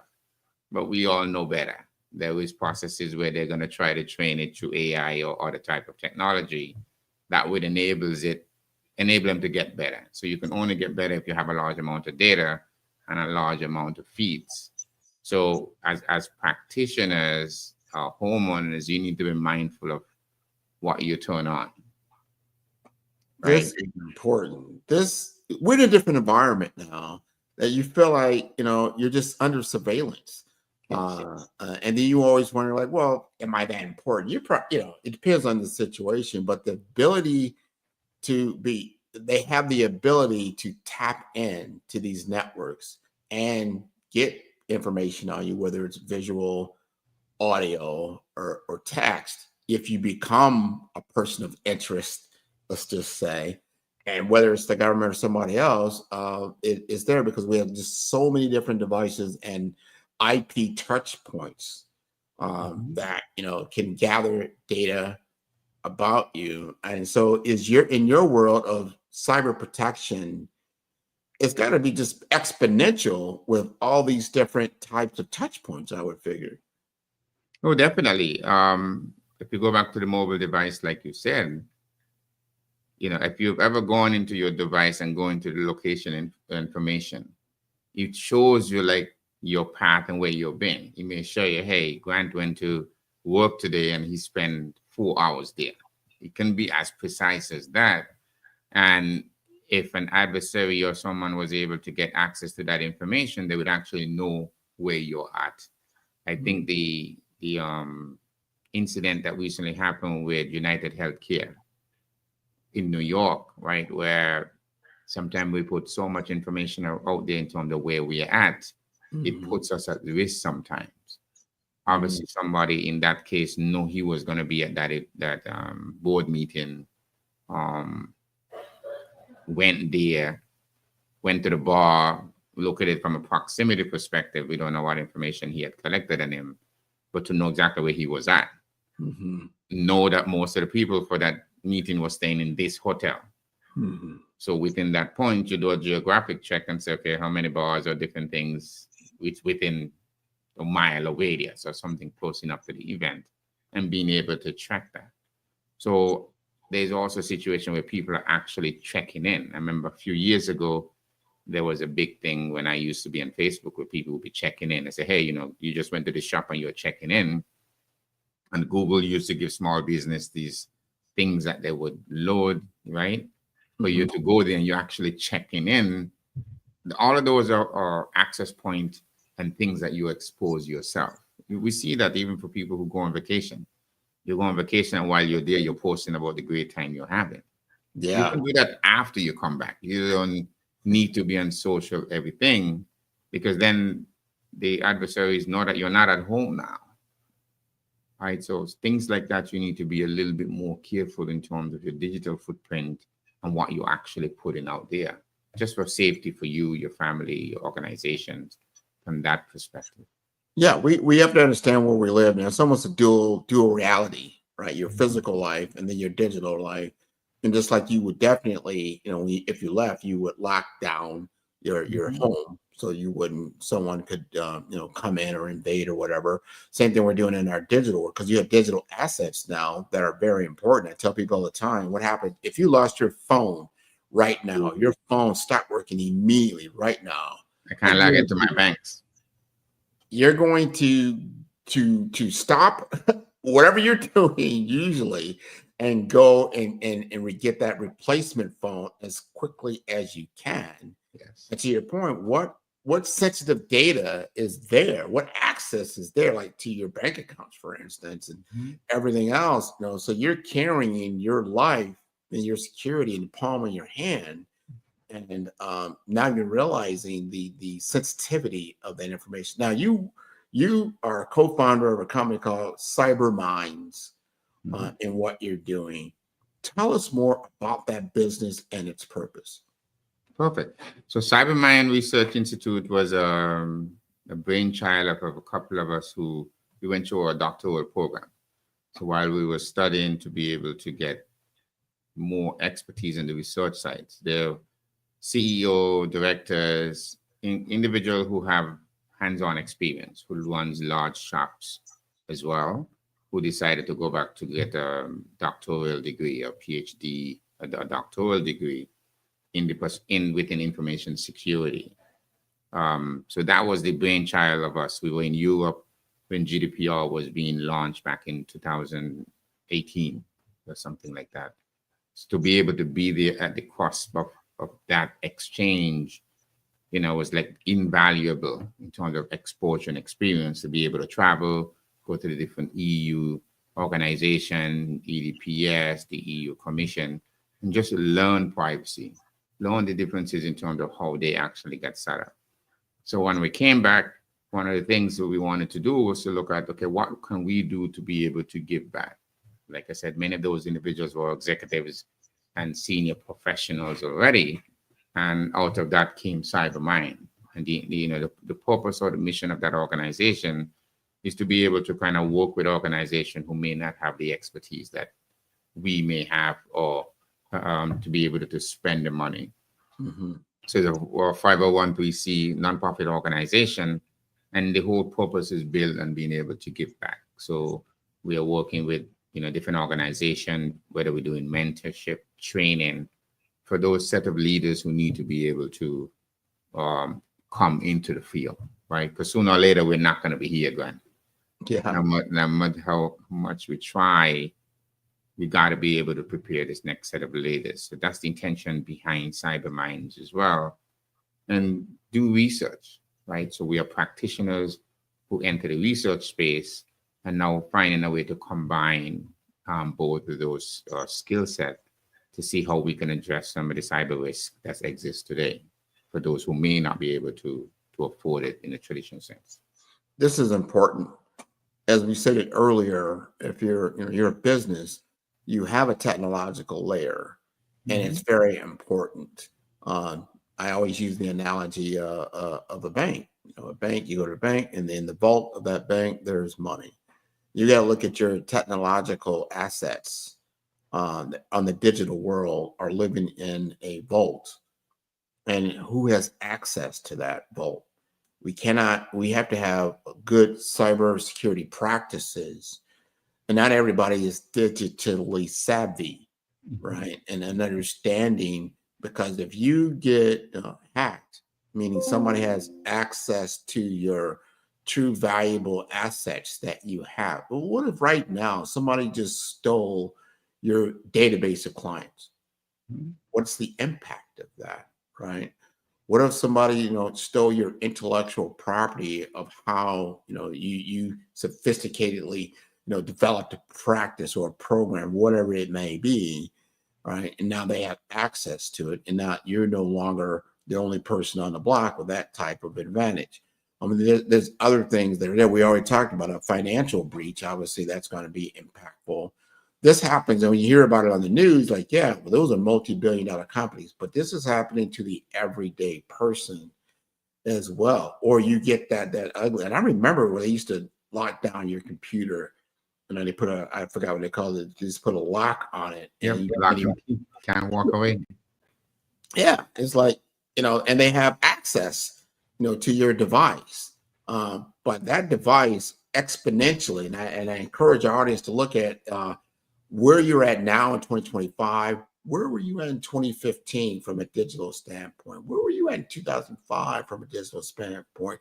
And have you really investigated or invested in your time in training around the digital world to see where you're at? Because if you're still, applying 2005 practices to maintaining your digital presence, you're way behind. Or if you look at 2015 and 2020, and now we're going to talk about AI, because AI is a whole new animal that we have now released, I call it, into the wild of the digital world, in which this is an intelligence that is a digital native, and most people are not digital natives. It's a very powerful tool. Talk to us about how we can help ourselves in this new AI enhanced digital world. I think from an AI enhanced digital world, I think one of the things that we're going to look at is the fact that anywhere there's a gap now or there's a challenge now, it's going to get exacerbated with AI. If you think there is a small hole where you're trying to patch and fix basic things, the ability to deploy AI technology may expose underlying things. So the hole may be much bigger in that sense. So I think from an awareness perspective, that's one of the things that we are at CyberMinds and other organizations affiliated with are trying to expose people to, the ethical use of the technology.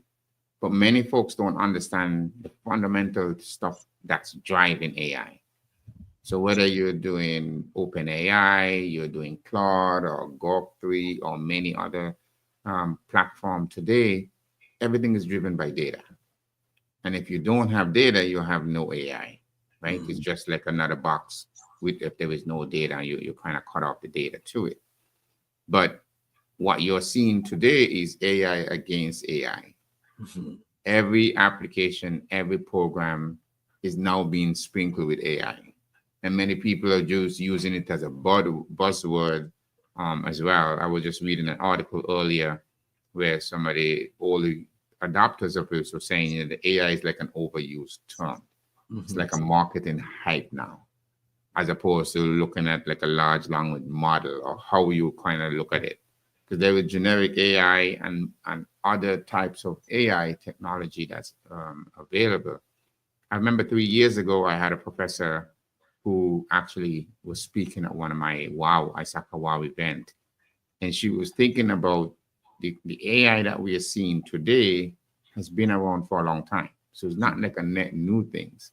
When you look at automation, many of those things existed in the past. What she indicated was that the whole process around Gen AI, they were anticipating launching that around like 2030 to release it to the public.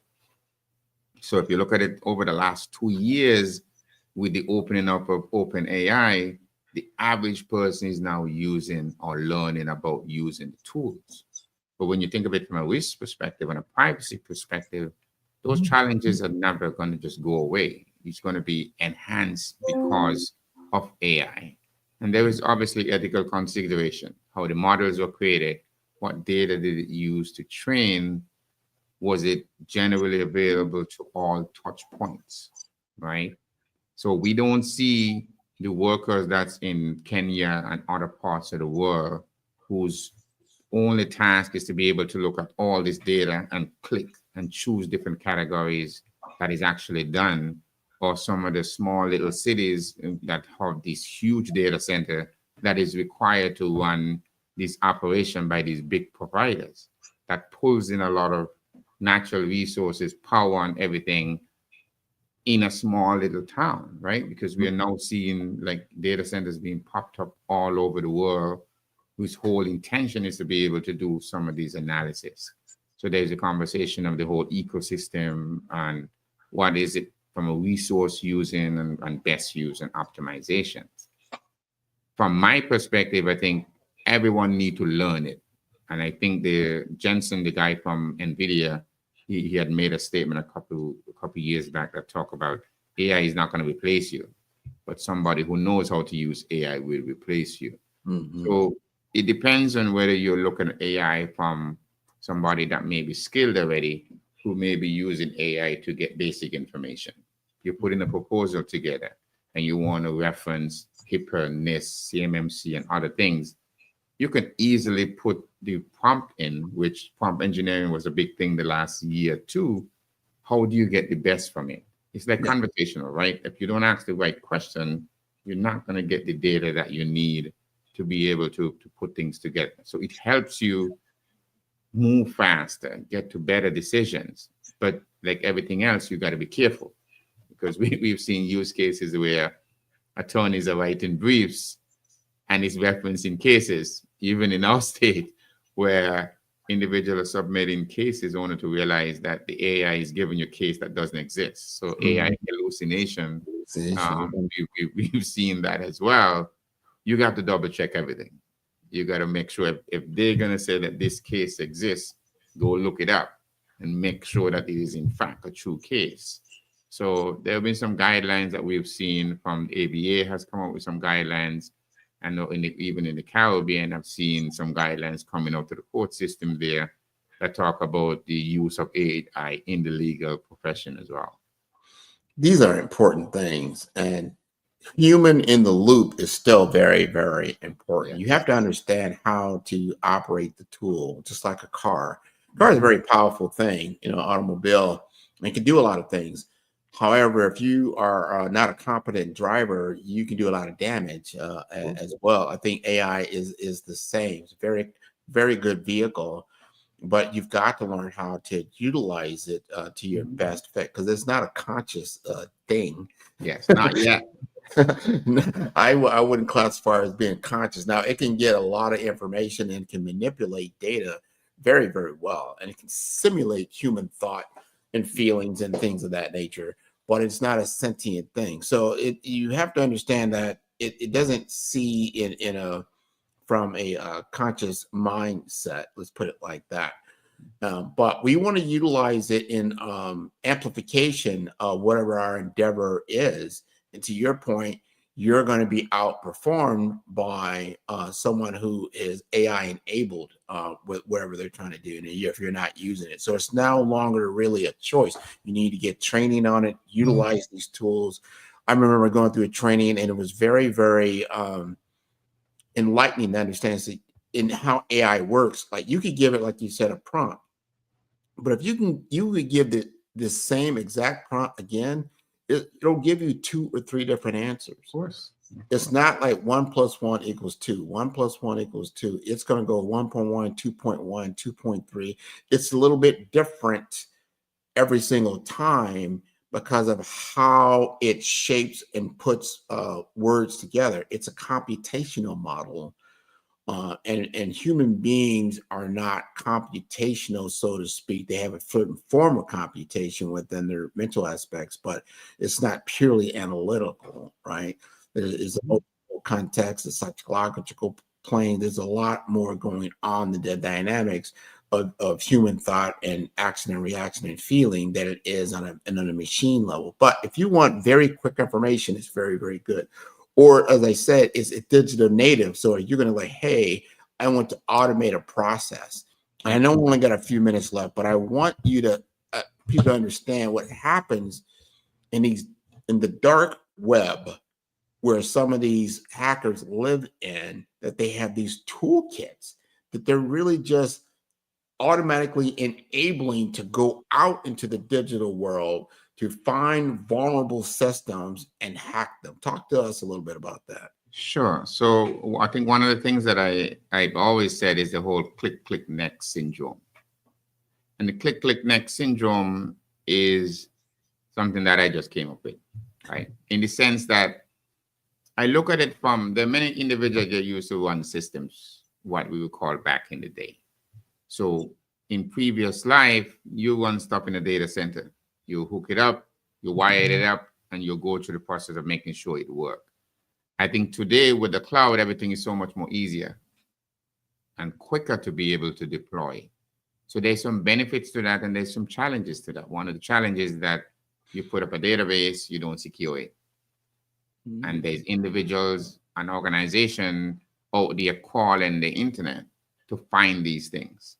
So you may be exposing yourself if you're not experienced enough to configure many of those things. So basic things that you see people falling prey to. And just like the internet, where you can communicate, in the dark web, they have the same thing. There is hacking services that people can subscribe to. They can go out and say, okay, I need to get 100,000 machines to attack Grant's business. And they can go out and pay for that. And they have tech support. There is HR, there's talent management. There is many of those things that exist, in the dark web to be able to address that. So everything that is in, I would say, the light web, you have a copy of that in the dark web and more services. So that's why every day when you're learning to hone your skills, the adversary are also doing the same thing to hone their skills. So if you're not mindful of weaknesses in your infrastructure, you will get exposed. And you've been seeing that over the last couple of years, where many of the large organizations are being hit. So identity is a key thing. Many of the things and the weaknesses that we are seeing, it comes back sometimes to the people. Because sometimes as practitioners or owners of organization, we try to complicate, hey, I need you to use your ID. I need you to have like 15 characters, uppercase, lowercase. Many of the time, they're going to write it down, right? If it gets very complicated. But I think you got to be able to separate what you do on your day-to-day looking at email to your privileges to log on to the database and then the backend systems and stuff like that. And if you have that security hygiene, like you were mentioning at the onset, basic things are still being compromised. No matter how advanced we get, there is still a lot of basic systems that we're getting compromised. And we just got to be mindful of those basic one-to-one things. Make sure you have updates. Make sure you have patches. Manage identities and privileges. Multiple authentication. Use 2 different types of systems as well if you want to be able to do that. And then don't share information with people who don't need to have it. Right? Role-based access control. Only give people access for what they need to be able to do their job. And if you don't need that access for a period of time, you need to have a process to be able to onboard that person and to be able to offboard it during the act of, or time of their work. And understand, an individual that have access to your sensitive information is the highest risk to the organization. Right. It may be the most talented, but it's a trust but verify architecture. We hear about zero trust now all the time. Start by closing all options, right? Ports, application shouldn't be listening or running on ports if it's not being used. and only turn it on when you need. Mm-hmm. You have a firewall that manages the traffic. If I'm going to say application only need to operate in port 23 or port 21, why should 55 open? Why should 110 be open if it's not really needed? So being due diligence or doing due diligence in the day-to-day operation of your organization will go a very long way, because at least you can stop those things that you can see and you know where you are, what you have as well. This is important information. Before I let you go, you've got to let people know, especially the business owners and individuals as well, how to contact you, because I'm sure they have questions around their digital posture. Perfect. From a social perspective, LinkedIn is one that I do most. So you can reach me at Dr. Privacy or Alexis Federal, or you can search for Cybermind Research Institute. You can Google us and look for us as well. Or you can reach us through Grant or through this medium. Excellent. Excellent. This has been wonderful. I want to thank you again for taking your time this morning to share with us. It is so important to be digitally savvy and digitally aware from a cyber perspective. Genius is coming, and I will see you on the other side. Wonderful, wonderful knowledge. I want to remind everyone that the Black Business Expo's mission is to raise funds for high school seniors going to college or K-12 entrepreneurs. And this expo is a fundraiser for students. Students, you may go to www.blackbusinessexpousa.com to donate to the scholarship fund, or use the Cash App that is right on the screen below. That is $BBXUSA. Our goal is to give laptops and up to $5,000 to 10 students. Students, you can register online at www.blackbusinessexpousa.com.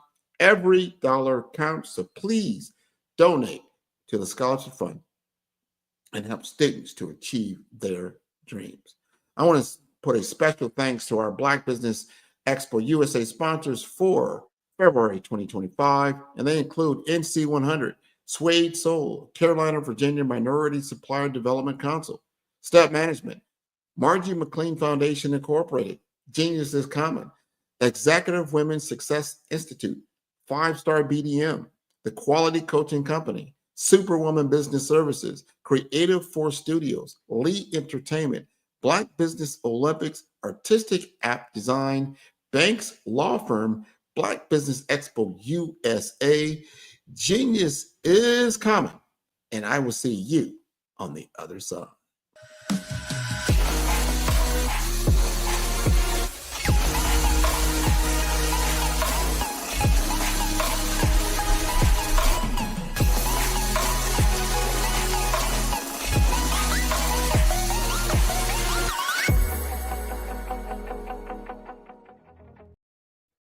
Hey everyone, it's Grant McGaw, CEO of 5-Star BDM and host of the award-winning Follow the Brand podcast and TV series, where I help you to build a 5-star brand that people will follow.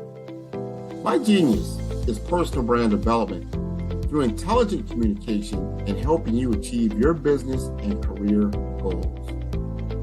I am a requested speaker on digital technology and brand development issues. I want to work with you to increase the value of your current opportunities while attracting new ones. Every one of you is unique, and we all share challenges that can be addressed through smart branding. As a super connector, I work with you as an executive coach to guide you along the complicated business and career development road, providing the enhancement tools and information you need to succeed. Together, I will help you succeed in today's challenging business climate. I will evaluate and measure your progress. Best of all, I am right alongside you every step of the way. Build the brand called you. Genius is coming.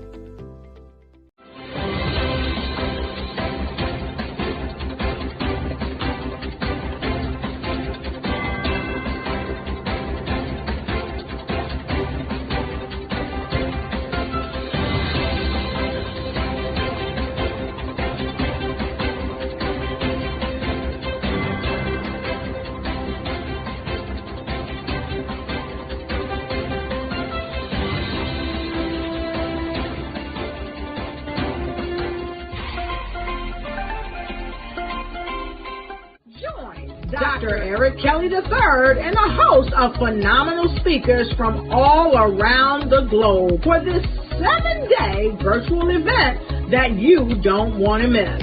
The mission of the Black Business Expo is to raise scholarship money from kids all the way from high school, all the way from college. The Black Business Olympics is one of the largest Black business showcases in the world. It is an opportunity for businesses and companies to showcase their businesses globally. We are going to be giving away laptops up to $5,000 away to students. Again, I'm Olivia Appleberry, the founder of 2 Cents Finance and one of the speakers for the expo. I am so excited to see you there. For more info, go to www.blackbusinessexpousa.com or call 919-308-9090 and hope to see you there. I am Black Business. From the moment I wake until the time I sleep. Yes, I am Black Business. I am Black Business. Tell me, are you Black Business? I am Black Business. Do you support Black businesses? Listen, I support Black business because I am Black Business. Black Business Expo, one of the largest business showcases in the history of Black business in the world. The world! Sign up today at www.blackbusinessexpousa.com or call 919-308-9090. I am Black Business. I am Black Business. From the moment I wake until the time I sleep, I am Black Business. I am Black Business. Are you Black Business? I am Black Business. Do you support Black businesses? I support Black business because I am Black Business. Black Business Expo, one of the largest business showcases in the history of Black America in North Carolina. Join Dr. Eric Kelly III and a host of phenomenal speakers from all around the globe for this 7-day virtual event that you don't want to miss. The mission of the Black Business Expo is to raise scholarship money from kids all the way from high school, all the way from college. The Black Business Olympics is one of the largest Black business showcases in the world. It is an opportunity for businesses and companies to showcase their businesses globally. We are going to be giving away laptops up to $5,000 away to students. Again, I'm Olivia Appleberry, the founder of 2 Cents Finance and one of the speakers for the expo. I am so excited to see you there. For more info, go to www.blackbusinessexpousa.com or call 919-308-9090 and hope to see you there. I am Black Business. From the moment I wake until the time I sleep. Yes, I am Black Business. I am Black Business. Tell me, are you Black Business? Black Business Expo, one of the largest business showcases in the history of Black business in the world.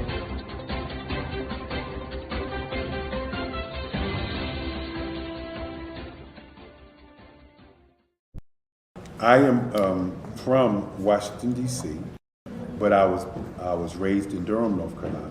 I came to Durham when I was about 5 or 6, and then I traveled back and forth to D.C. because it's where my people are from. One of the unique things about my family is my mother, she's also an artist. She does quilting, and she does a lot of artistic things, and then my son, he draws with both hands, his right hand and his left hand like I do. So that's kind of a family trait. And then my other son, he's a videographer, and my daughter, she works, she's a regional vice president for Sunglass Lab. When you start out drawing and sketching, you want to continue to explore, you know, each avenue. I do pastels, I do pen and ink, I do painting, I do acrylics. I haven't done oils yet, but I try to do all facets of art. What I say to a lot of times to people is, you know, you can't put yourself in a box when you're an artist. You have to explore. And over the course of my life, I've tried to explore different mediums. I also do sculpture as well. I choose my subjects by the intensity that they have in their faces, or the intensity that somebody is moving, because I do more than portrait drawings. I also do I do abstract, and then I do figurative drawing also. What happened in this particular show is that I started out trying to come up with something that would be a little bit different than what everybody else is doing. So I was working on a Barack Obama show, and they wanted me to do some paintings of Barack. And so what I did was, because of the deadlines, I kind of did it kind of fast. And then I realized when I was doing it fast, I enjoyed it. And so then I started doing other pieces the same way, and I started to enjoy those pieces also. And so I came up with this particular style, and it's a style of lines and colors. And what's interesting is that when I was in college, I did a show called Lines, Colors, and I talked about the boldness of the blacks, the hotness of the whites, and this is how this has come about, you know, later on in my life. And the colors comes from a lot of the entertainers that I work with, where they wear different colors. They don't wear, you know, your plain reds or your whites. They wear different colors, and so that's also another piece of what's giving me the colors. The subtitle of this show is Faces That Speak Life. That's real critical. Faces that speak life. Each one of these pieces is a life source and a life energy that's being put on display for people that are looking at them. You know, I always say in terms of my art, it's not important that I draw them. It's important what you get out of what I draw. You know, I don't try to just draw it because you like it. People wanted me to do prints. I didn't do prints. You know, people asked me to do different people, but the people that I choose are people that make a difference in the lives of people in the world. So the human landscape idea was, again, as I say, the lines represent your emotions, it represents your ideas, and it represents your journey as a human being. And that's why you get the different pieces and the different looks. And as you notice, I try not to do one look that looks alike another look. And that's what's the most important part of this show.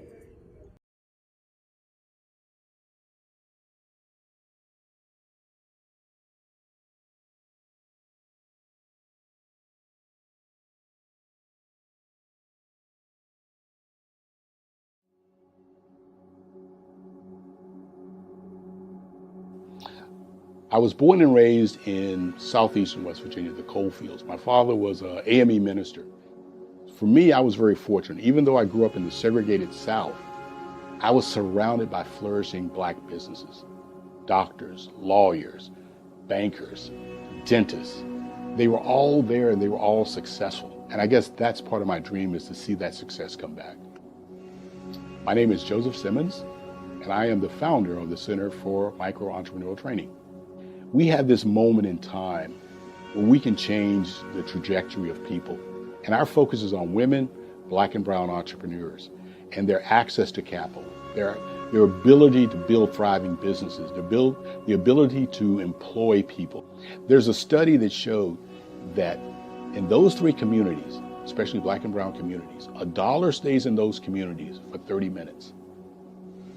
In white community, $1 stays in their communities for 8 hours. So think about it. For you in a black or brown community to get gas, to get food, to go to a restaurant, you've got to leave your community Take those dollars out of that community and take it to another community that's already being well served. So if we can reverse that, if we can go from 30 minutes to an hour to 2 hours, that's progress. That's what we need to do. I was with SCORE, and then in May of 2020, of course, the events happened in regards to the murder of George Floyd. The other thing that I was experiencing was the denials of federal funds for small businesses, and it revolved around one thing.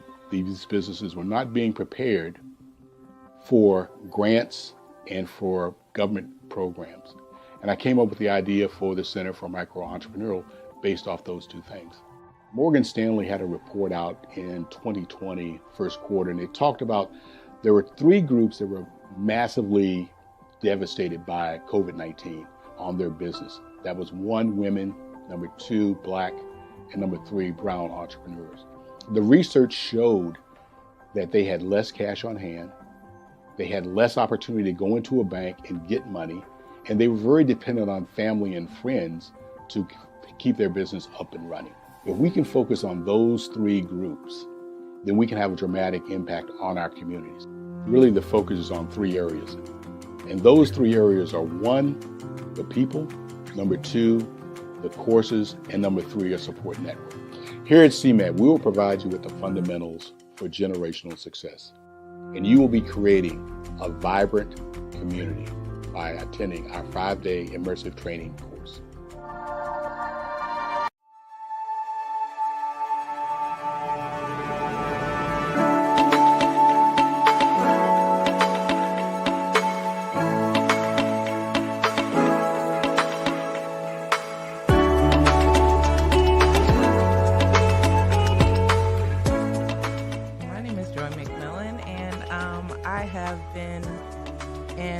Infection control and nursing for over 30 years.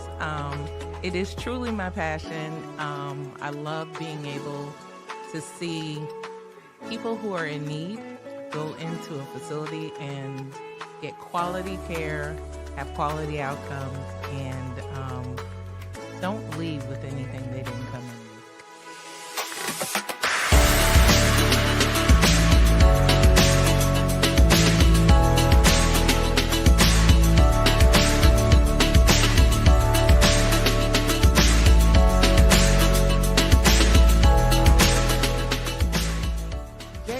Infection control experts is really about having the ability to partner with facilities, partner with organizations who may not have the resources to be able to make sure their residents or patients, depending on the setting, get the best care that they have. What we're finding a lot of times is a lot of people are wearing many different hats, and staffing is hard right now.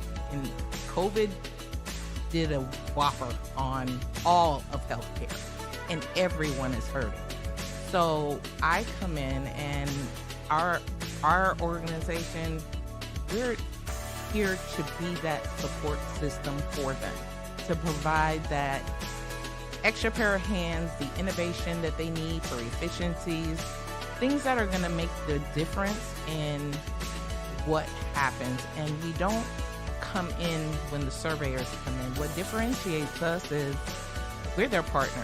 So when you get us, but we're helping you proactively monitor, proactively engage, proactively look at real-time information so that we can make the difference ahead of time.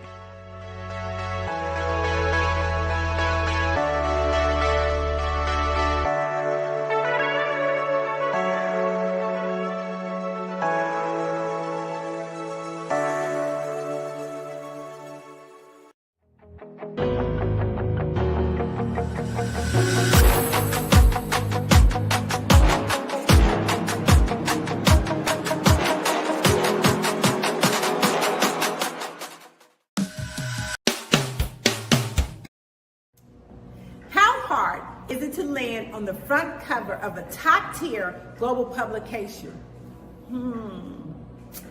The answer may surprise you. If you are a business owner, industry leader, speaker, author, or coach, this is your opportunity to get featured in a publication that reaches worldwide. We want to be able to tell your story, showcase your brand. We have made it so easy. All you have to do is answer a few questions and tell us a little bit about your business, and we'll take care of the rest. But why get featured? One, it gives you massive exposure to a global audience. Two, it helps to boost your credibility and your authority in your industry.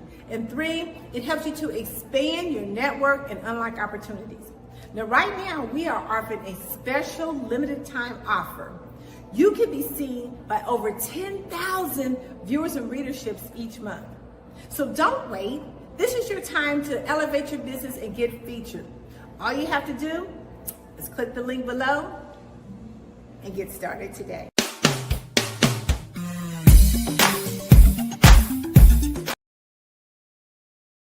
Artist to me is a creative expression of something from nothing. You know, it explodes onto the canvas, or it explodes on in my work. One of the things that I try to do more than anything is I try to just give the lines and the movements and emotions and the expressions into what I do. Art really means to me a chance to express how I feel deep down inside. The Black Business Expo is changing my life. This year, they are giving away laptops and even $5,000 in cash to students just like me. I'm Alexis, and I want to go to college to fulfill my dream of becoming an entrepreneur. Help the Black Business Expo going to www.blackbusinessexpousa.com and also becoming a vendor, a sponsor, or donating. Cash flow 5, 10, 10, 75. I use the cash flow app to keep track of my charities. Cash flow 5, 10, 10, 75 helps you manage expenses, helps keep track of charitable giving, helps you save your money. Cash flow 5, 10, 10, 75. Download it today. Cashflow 5, 10, 10, 75 would like to wish the Cyber Bears good luck in this year's first robotics competition.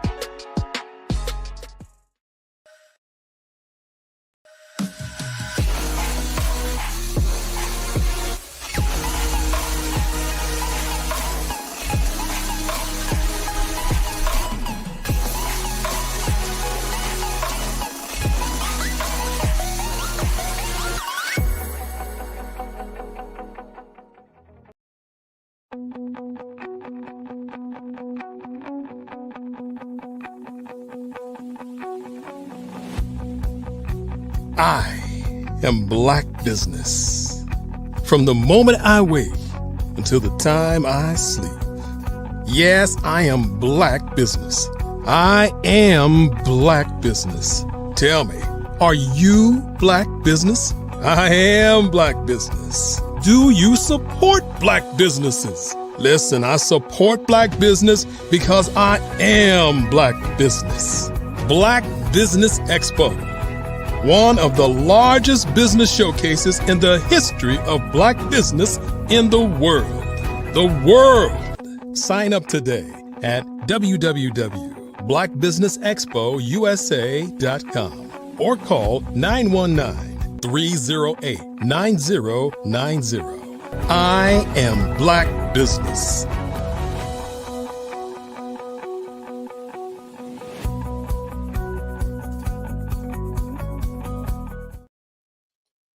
Good day, business owners, entrepreneurs, thought leaders, and corporations. Welcome to the Black Business Network. My name is Grant McGaw, CEO of 5-Star BDM and host of the award-winning Follow the Brand podcast and TV series. And I am your business moderator for this session on the Black Business Network. The Black Business Network is a 24-hour business network showcasing Black businesses, business owners, entrepreneurs, and thought leaders worldwide. And we have speakers from North Carolina, London, Singapore, Africa, Japan, and cities all over the United States. The Black Business Network is a global community sharing its business knowledge to empower, inspire, and educate businesses about business. And it is my pleasure to introduce Dr. Joanne Ajayi Scott, a powerhouse in organizational leadership and financial empowerment. With a PhD in organizational leadership and a BA in economics, her expertise in finance was evident early on when she became the #2 sales agent in the nation for ITT Life right out of college. Dr. Scott is on a mission to help families protect themselves, build their own bank, and create a lasting legacy of generational wealth. And she is spearheading a movement of 1,000 women committed to changing the trajectory of their financial future. Relentless, iconic, and driven by unshakable faith, Dr. Scott continues to transform lives through financial literacy and wealth building strategy. So please join me in welcoming Dr. Joanne Ajayi Scott to the Black Business Network. How are you, Dr. Joanne? I am wonderful. How are you? I am doing great. I want to thank you again for joining us today on the network.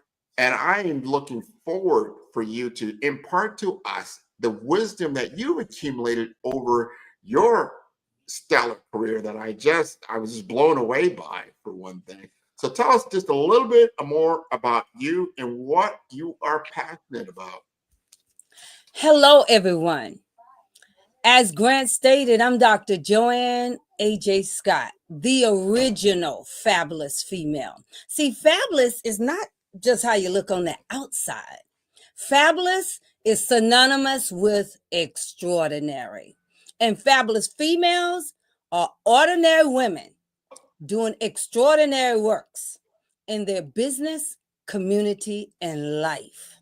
And for over 45 years as an entrepreneur and almost 36 years as a nonprofit founder and CEO, I, Dr. Joanne A.J. Scott, have helped thousands of youth through school mentoring and hundreds of women entrepreneurs develop the skill set that they need, develop the strategies, and provide the tools and resources to help them leverage their business, build generational wealth, and create a platform for them to share their journey with girls and the world. Now, did you know that approximately 333.34 million businesses exist today, according to a report from 2021? And you may be one of those businesses, or maybe you're not in the business market yet, but you're aspiring to be a business owner. Well, guess what? You're in the right place at the right time. Because let's face it, everything is about timing and opportunity. Hi, my name is Dr. Lotus Richey, and I'm the CEO and founder of the Lotus Richey Coaching and Consulting LLC, along with the Lotus Richey Ignite Show. 15 minutes of success with Dr. Lotus Richey, as well as books to boom your business and bring who you are. And today, I want to bring this amazing message to you about the Black Business Network and the Black Business Olympics. See, the Black Business Network and the Black Business Olympics is designed to help people just like you, that's right, that look like me, to take their business to the next level. Not just in your front yard or your backyard, but globally. The Black Business Network and Black Business Olympics is designed not to just help you survive, but to help you thrive. So join us today as we come together with businesses all around the world to support our students, our children, our young teens, our young entrepreneurs. What we do is we come together to help raise funds for students, who are aspiring to be business entrepreneurs, who are aspiring and who are thriving in college. We endow them with a wonderful opportunity to gain scholarship of either a laptop or several thousands of dollars. And we invite you to help be a contributor to this amazing opportunity to help someone that looks just like you. So join us today at our website and let us connect with you and help you ignite and take flight in every area of your life on the Black Business Network and the Black Business Olympics. I'll see you on the other side.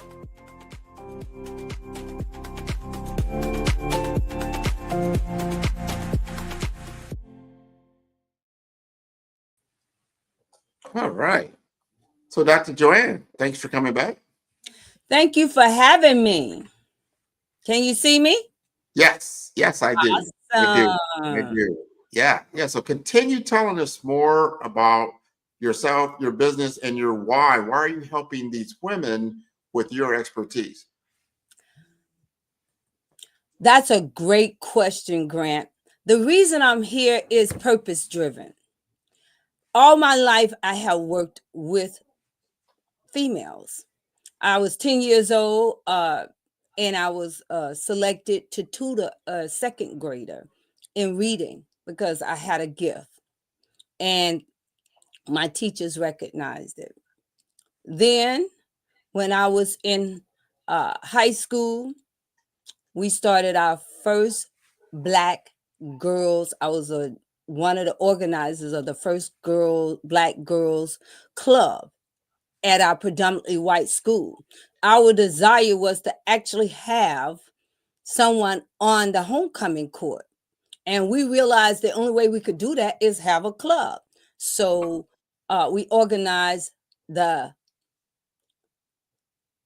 Ebonettes at my high school, and it's still there today. Went off to college, and we organized a group in our dorm. We named it after the dorm we were in, and it was a Black group. So all my life, I have been working to better the lives of women, because I realized early on, society did not care about us as Black women. So if we were going to have anything in life, we had to create it. So that's the journey I went on in May 1989, when I brought together my twin sister Margie and 21 other women to create Essence of a Lady Incorporated. And when we first got together, our mission was to support each other's businesses, because either we were entrepreneurs or we were sales reps with companies where we needed to market and promote our products and services.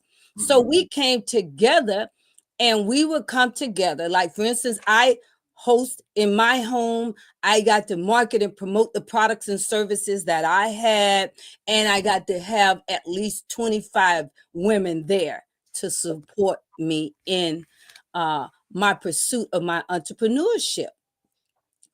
So we evolved from there, and after getting a 501c3 nonprofit determination letter back in 2003. Actually, we got it in 2011, but they backdated it to 2003 because they saw the work that we had been doing. And we have been in 4 school districts in 3 states, and we have spent our life, me and my twin sister Margie have spent our life working to support women and getting them to join our network of philanthropy to throw the rope back to support youth. And that is what we have been doing all the way up until last June. This year, we made a conscious decision to focus in on wealth. See, our vision is all women and children will have gain maximum health and wealth in this ever-changing world. Right. But what we realized was for the first 35 years, we focused in on the health, social skills, personal development, getting our mind right, transforming, manifesting. That's where we focus.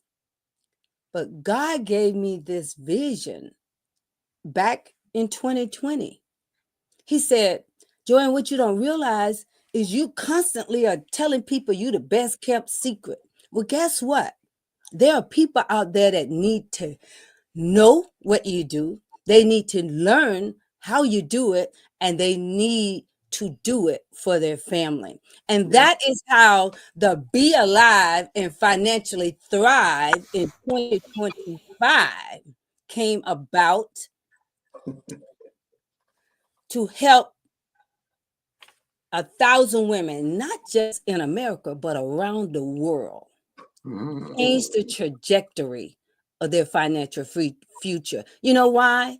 Because I always tell people, don't talk about it, be about it.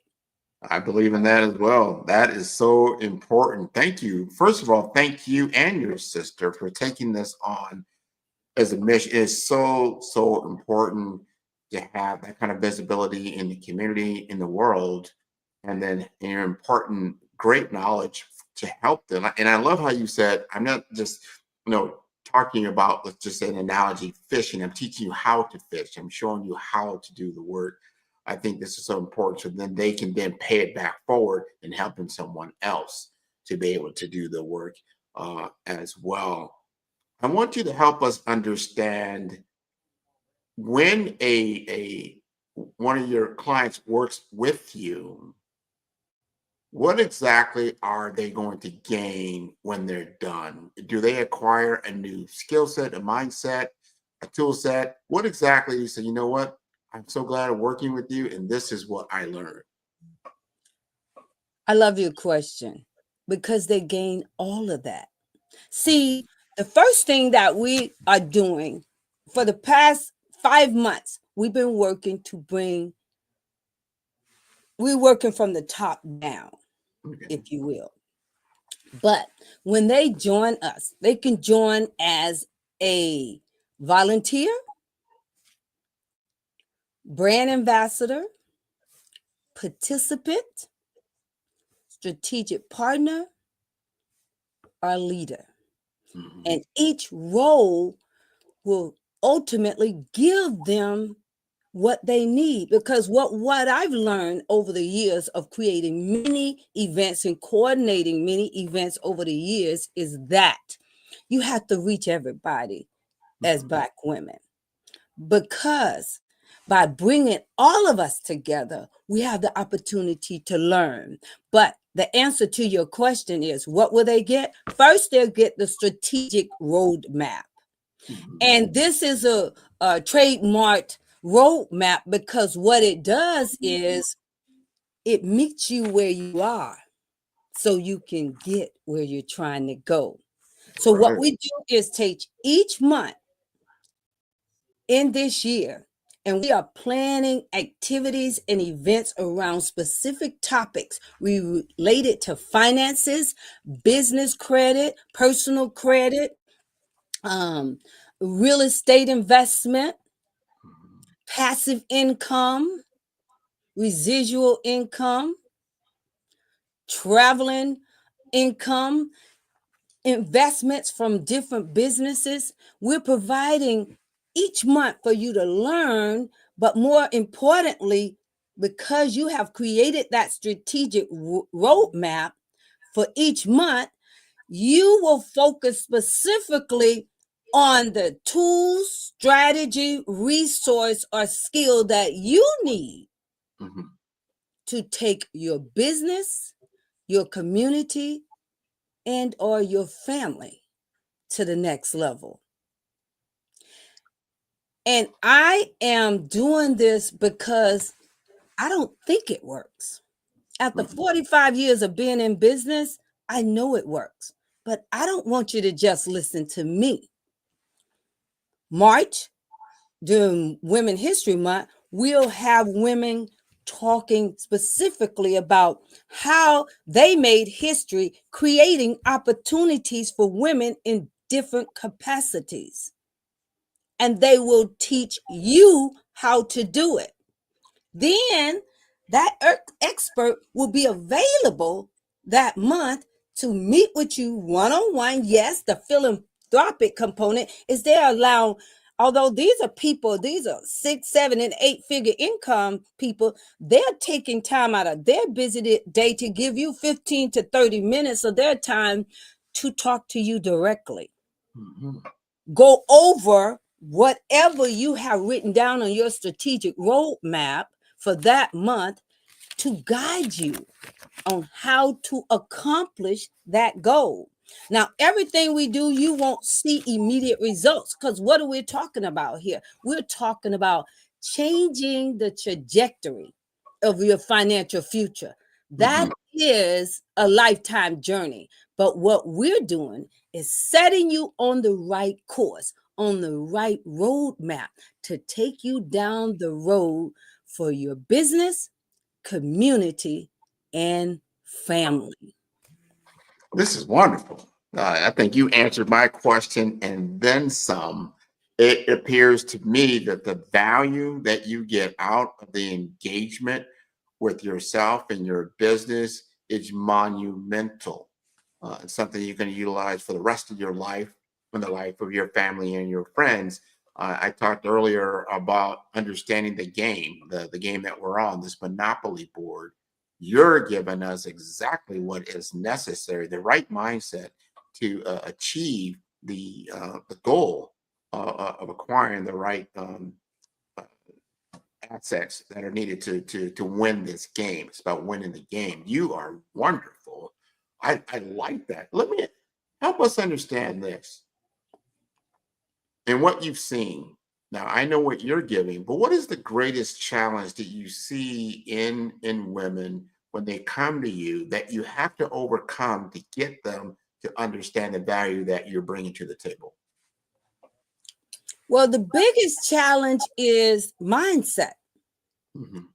We have been conditioned for hundreds of years to believe that we don't deserve, we are inferior, and we are here to take the leftovers. That's what we've been conditioned to believe. But for game changers like myself who know better, who've experienced life on a different level, who've been in the boardrooms with being the only Black woman, who've been in environments where people didn't believe in her, I know different.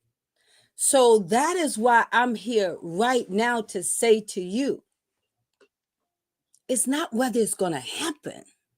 It's whether you're choosing to be a part of it. Just like today. Today is February the 28th. We're here not by coincidence. We're here because finally we are understanding that if it has to be, it's up to me. Right. Be the change. Don't sit there and wait for it to happen. That's what I've done all my life. I created the E-Ladies Network, which is a network of philanthropists who give back to women and girls. I created that because I felt that it was important for us to have mentors to support us. My blessing as a child was because there were people out there who saw in me what I could not see in myself. And that is how I got to college.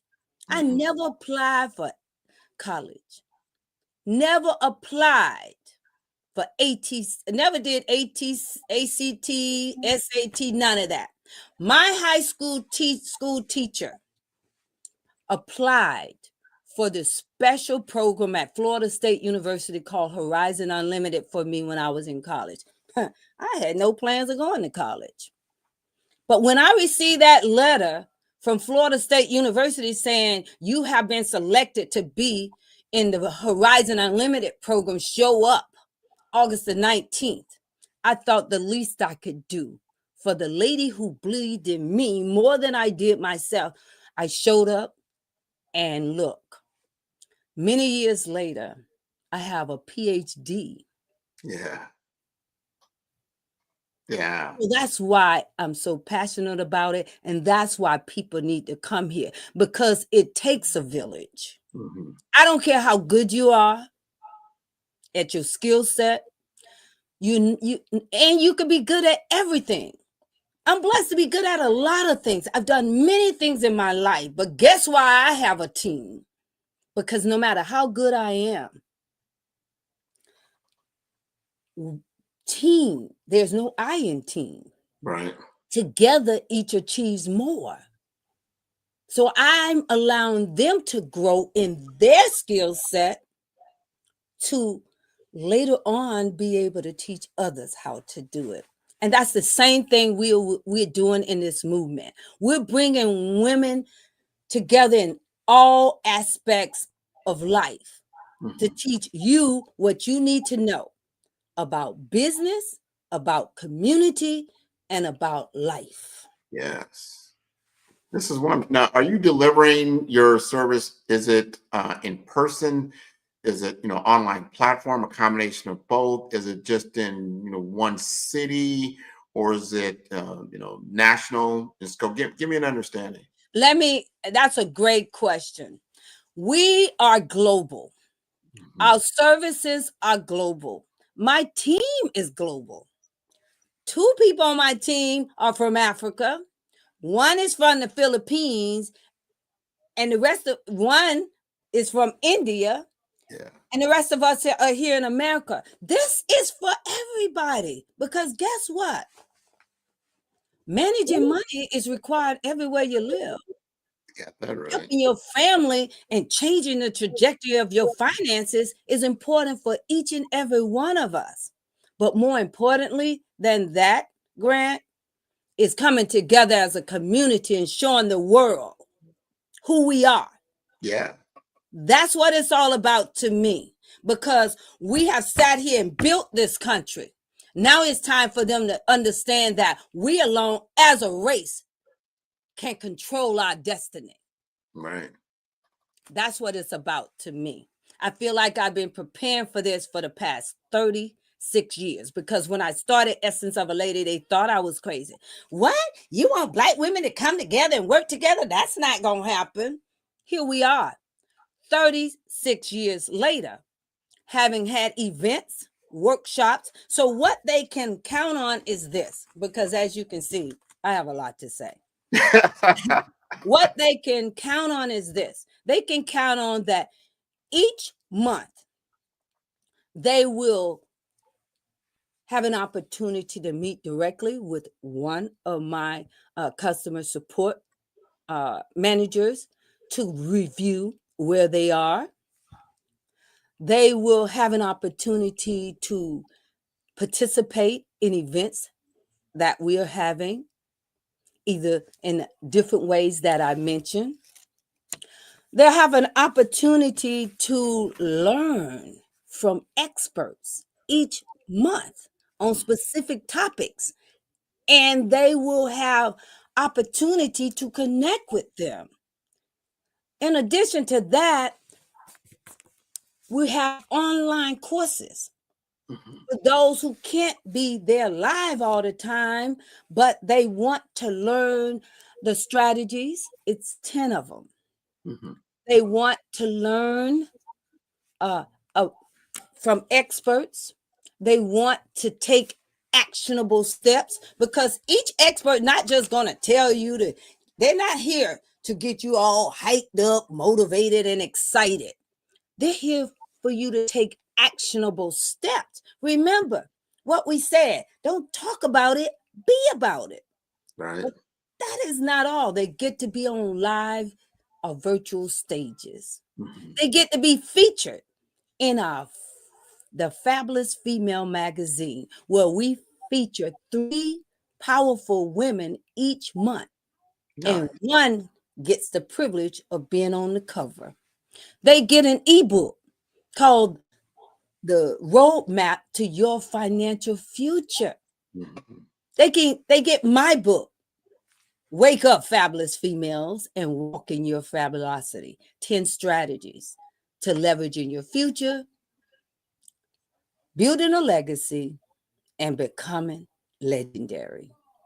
Oh, man, I'm loving this. This is great. Now, if you're going to sign up for your program, is it subscription based? Tell us how your business model works. I love your questions. The way the business model works is this. What we have webinars, at least 4 or 5 a month. You come on the webinar, you learn what we're offering, and you register to meet with us one-on-one. Then we decide what's the best fit for you based on your responses to the survey that we sent out to you. You know, right now we've been working on our brand ambassadors. We do trainings every Tuesday for the brand ambassadors. And what's great about the brand ambassadors? I'm glad you asked that question. Let me tell you. The brand ambassadors are the ones that have businesses and they need to learn how to brand their business. Yes. So we creating a win-win opportunity. We bring them in.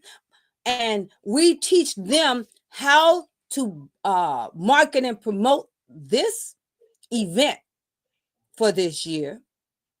And the people that come into our space under them, they make 25% of the package that someone purchases. And how much are the packages? Well, they run from $5,000 to $25,000. So again, everything that I do and everything I've ever done is purpose to create a win-win opportunity, because that's what strategic partnership is all about. Correct. Everyone wants to know what's in it for them, and rightfully so. And what I didn't mention is this: they also get the opportunity of being at our live events. Yeah. And we have great events planned. We have a retreat where women get to come together and experience the luxury of a Black-owned retreat. 192 acres. And I'm looking for more, because that's the only group of people I want to support. And they have a bed and breakfast on 182 with a big pavilion with places. They have everything we need for about 5 days. Okay. Because we're bringing them together to give them an opportunity. Where is this located? This one is located in Trenton, Florida. Okay. I was just looking at one that's in Maryland. So like I'm looking at one that's in Spain. So the bottom line is we're going to be everywhere, because guess what? We're needed. If we don't understand the journey now, and we don't understand the assignment now, then when will we understand it? 100% what you just said there. You have to understand the value that you're bringing to the table, and then really do a self-assessment, like you said. I look at my own daughter when I think about these things that you're talking about. Like, are you prepared to win this game? And if you're not, you need to understand that. Like, oh yeah, but be honest with yourself. Like, what do you have to be able to win the game that you're in, and your chosen profession, or what you want to do? And if you're not, how you're acquiring these skill sets, and can you acquire the skill sets, and then acquiring it from somebody who looks like you, who understands your situation. I love how you said earlier, like, I meet you where you're at, right? I see where you're at, and then I take you to that next level. Right. That's the education in me. See, I taught for over 25 years. I was an educational leader in 3 states, 4 districts. And one skill set training that I did was on differentiated instruction. I taught special ed, general ed, at-risk children. I taught all grade levels. I even, and for the past, since 2017, I've taught on the collegiate level. I've been a vice president in community engagement at a Black-owned university. Okay. On the first university named after a Black woman, Juliana King University, Houston, Texas. And the blessing there was I taught doctoral writing. I say I taught, I still teach people how to write as scholarly practitioners, how to become an expert. Experts respect you when you put out scholarly writing and peer reviews for them to review, and that's what establishes you as an expert. So I'm working in that arena also. We want to continue to go into this conversation a little deeper. We've got about 4 minutes left. I'm impressed with you. I'm impressed with your mission. Your passion is right out front, and what you do. You've answered all the key questions that I have, like, well, why? Why are you doing this? What are you doing it? Who are you doing it for? How you're doing it? And then what you gain from doing it. You answered all of that. You answered all of that. And so my last question for you is this. I want to see how I can bring more people to you. How do I bring, I know so many people that need this kind of training. You know, what do I need to do? How do I bring people to you? What is the best way? What does your ideal client kind of look like? I want to understand that. My ideal client is one who, first of all, understand that they need help. And if they don't understand that they need help, then they need to continue to listen and learn. But they also understand where we are right now in this country and what we need to do to make changes. Second, they understand that they need a village to help them be successful. Because no matter how good you are and what you do and how you do it, what good are you if the world doesn't know about you? And we're providing a platform for them to do that, a media platform through social media, magazine, and television show and podcasts, newsletters. Every medium that we can find to put them out there, we're doing it. And that ideal person understands the importance of marketing. One thing I've saw out here in the world is that people who don't have money and end up with money, that doesn't happen by accident. It's called marketing, sales, and promotion. And we created a platform to help them do that. So the ideal client understands that they shouldn't keep spinning their wheels. They also understand that they are the most important investment that they can make. And today we're in a knowledge-based society. You don't have to wait 45 years to understand business, because I've already done that for you. And a lot of the experts have too. You don't have to wait 36 years to learn how to run a nonprofit. I've done that for you.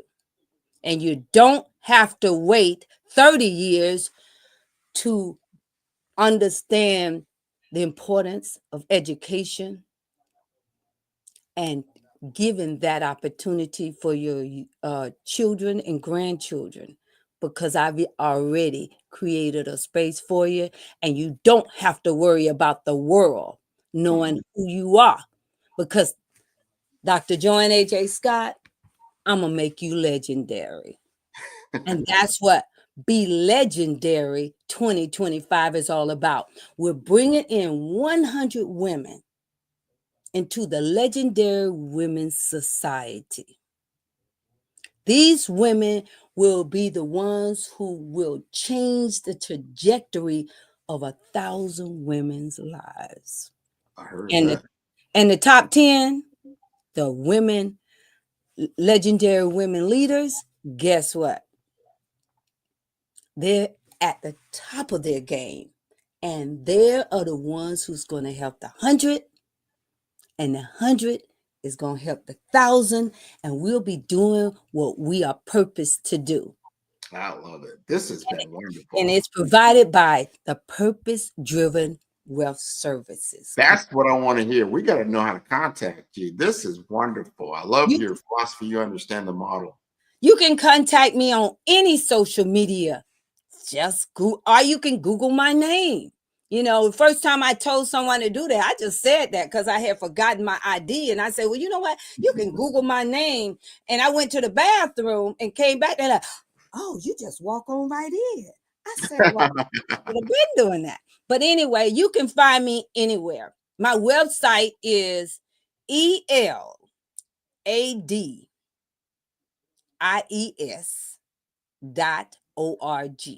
eladies.org.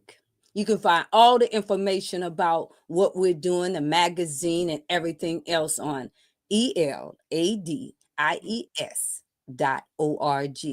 I'm Dr. Joanne A.J. Scott, the original fabulous female, and I love making you legendary. Are you ready to become legendary? Are we ready? Are we ready? I'm telling you, you are memorable. I will never forget this discussion with you. This is wonderful.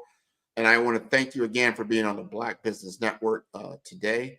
Thank you again. Genius is common, and I will see you on the other side. Bye for now. That was wonderful. She knows exactly what she is talking about, and I encourage all of us to take advantage of that and get our people involved. What she's talking about is foundational. It will make a difference. The Black Business Expo's mission is to raise funds for high school seniors going to college or K through 12 entrepreneurs. This expo is a fundraiser for students. And you may go to www.blackbusinessexpousa.com to donate to the scholarship fund or use the Cash App that is on the screen below. That is $BBXUSA. Our goal is to provide laptops and up to $5,000 to 10 students. Students, you can register online at www.blackbusinessexpousa.com. Every dollar counts. Please donate to the scholarship fund and help students to achieve their dreams. And I want to have special thanks to our Black Business Expo USA sponsors for February 2025, and they include NC100, Suede Soul, Carolina, Virginia Minority Supplier Development Council, Step Management, Margie McLean Foundation Incorporated, Genius is Common, Executive Women's Success Institute, the Quality Coaching Company, Superwoman Business Services, 5-Star BDM, Creative Force Studios, Lee Entertainment, Black Business Olympics, Artistic App Design, Banks Law Firm, Black Business Expo USA, Genius is Common, and I will see you on the other side. At 5-Star BDM, we don't just elevate brands, we forge industry icons. Our mission is to amplify your business and personal brand through dynamic AI-enhanced strategies and an elite professional network of over 20,000 experts. We empower entrepreneurs and small to medium-sized businesses to lead, scale, and transform. Our powerful network accelerates your speed to market and connects you with unparalleled growth opportunities. If you're ready to lead, we'll position your brand to set the industry standard. Explore our comprehensive services designed to build your brand, drive growth, and innovate your business. From personal branding and business development to technology solutions and investment banking, we offer tailored strategies that deliver measurable results and help you dominate your market. Our personal branding service uniquely tailors your professional story. Starting at just $99 per project, we offer online courses, in-person workshops, and scheduled weekly calls. Perfect for individuals beginning their personal branding journey, we help you craft a legacy that commands attention and respect. Strategic plans and execution are at the heart of our business development services. We focus on sustainable growth, helping you secure funding, scale operations, and expand your market reach. Our expertise ensures your business thrives in competitive environments. Innovate with custom artificial intelligence, machine learning, and software solutions tailored to your needs. Our technology services are designed to enhance your business operations and drive efficiency, ensuring you stay ahead in the digital age. Discover real stories and real results. From healthcare startups to tech entrepreneurs, our clients have achieved extraordinary success. For instance, a healthcare brand transformation led to a 40% drop in patient infections, showcasing our impact in diverse industries.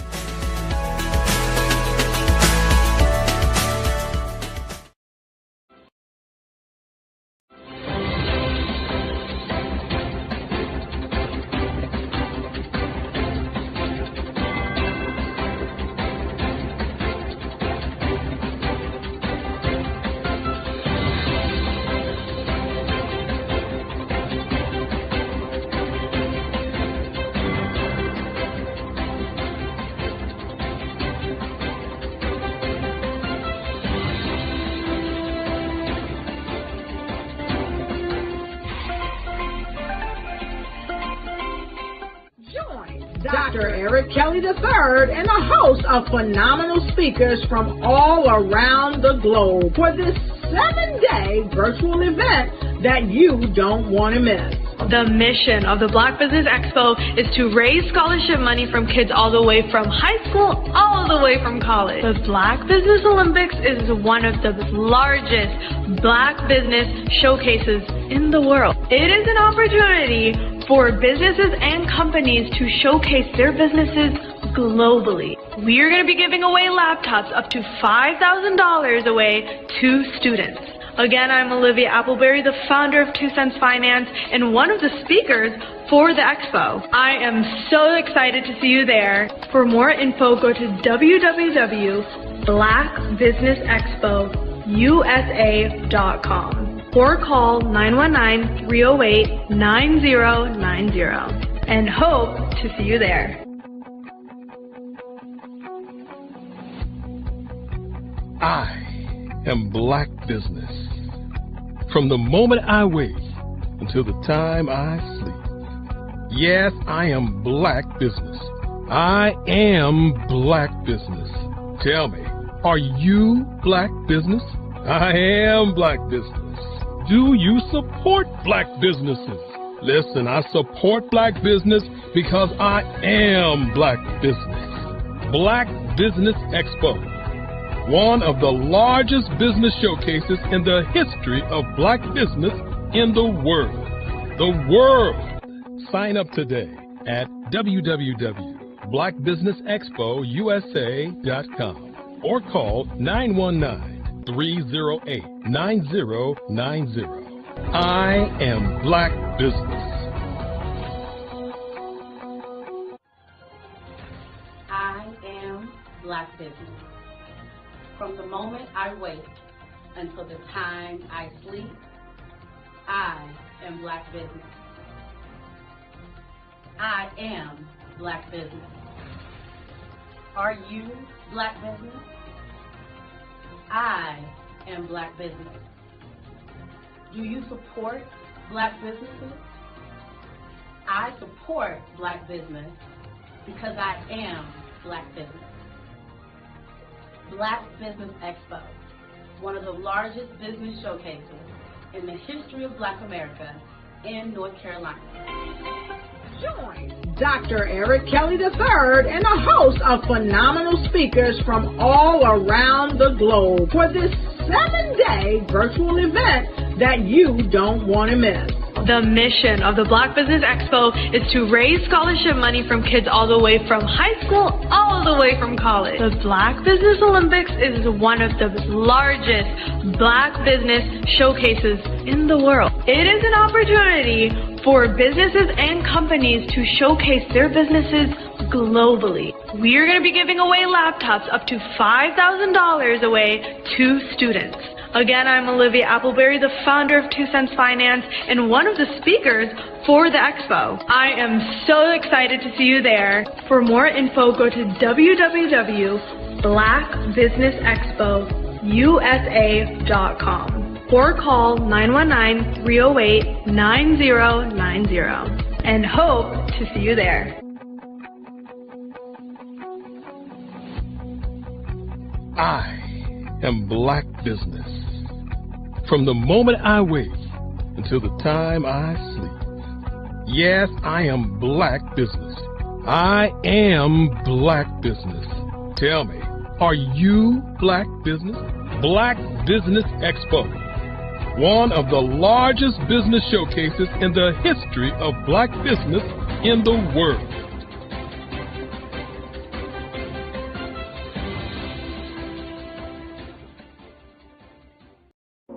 Ladies and gentlemen, and fellow professionals, please allow me to introduce myself.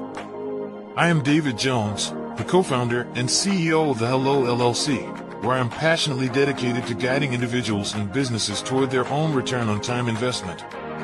Time is my only competition. With over 20 years of experience as a corporate C-level executive, I bring a wealth of knowledge and expertise to the Hello LLC. My career journey has been marked by a relentless pursuit of excellence in marketing, strategy, and business management leadership. I have had the privilege of working with renowned Fortune 500 companies such as Xerox, American Airlines, Hilton, and Geico. However, what truly drives me is the transformational work we do at the Hello LLC. We are pioneering a new approach to business in the metaverse, where we empower businesses and individuals to build strong foundations, automate their processes and systems, while thriving in the ever-evolving digital landscape. More than just a 3D digital marketing agency, the Hello LLC is truly a community built on love, kindness, and integrity. We want more for you than from you. As I often say, collaboration is the new competition. In an era where time is the most precious commodity, I am here to guide you toward your own return on time investment, because if time was sold in stores, it would be sold out. With a deep commitment to excellence and a strong belief in the power of community, I don't just lead a company, I lead a movement into the future of business. Ladies and gentlemen, it is both an honor and a pleasure to be your guide on this remarkable journey. I am David Jones, and together, we will embrace a future marked by success, collaboration, and the transformative work we do at the Hello LLC. Hello stands for helping everyone live life optimally. So, let's make that pivot together and start living life optimally today. I was born in a little village on the island of Haiti. Many deadly diseases pounded me. It is as if they were on a mission to end my existence on this earth. I refused to give up. In 1983, I left Haiti and came to the United States of America. And I came with $5, 2 shirts. I didn't speak in English. I came to Atlanta. I got a job. I was a doorman. I was a doorman with a dream. What I used to come on stage. I'd rehearse this moment that I'm standing in front of you. That's the power of a dream. Maybe today is the day you begin acting as if you already have it. And then step out with full force. Take a risk. No condition is permanent. Don't let your situation distract you. You are chosen. You are called. You are born for a purpose in this life.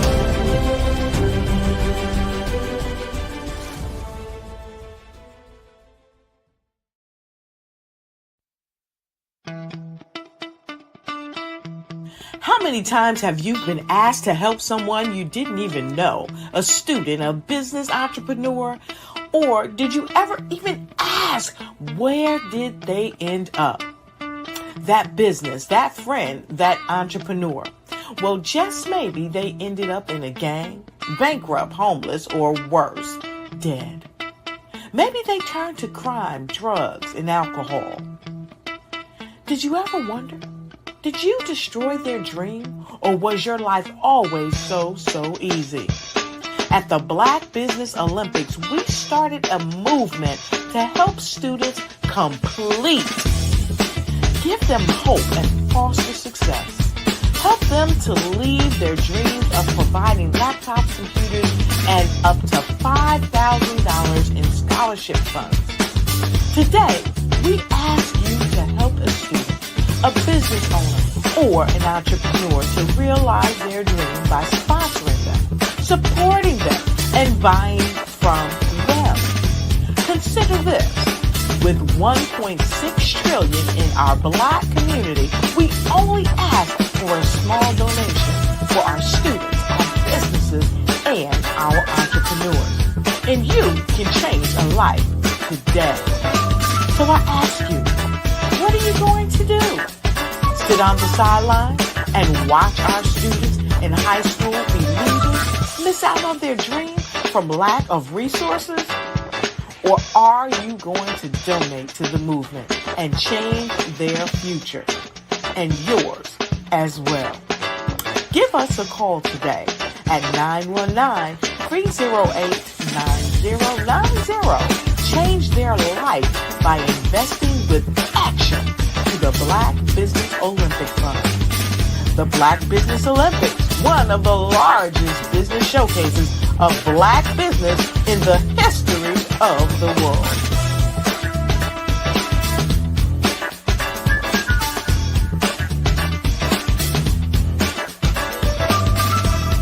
Ladies and gentlemen, get ready for an experience like no other.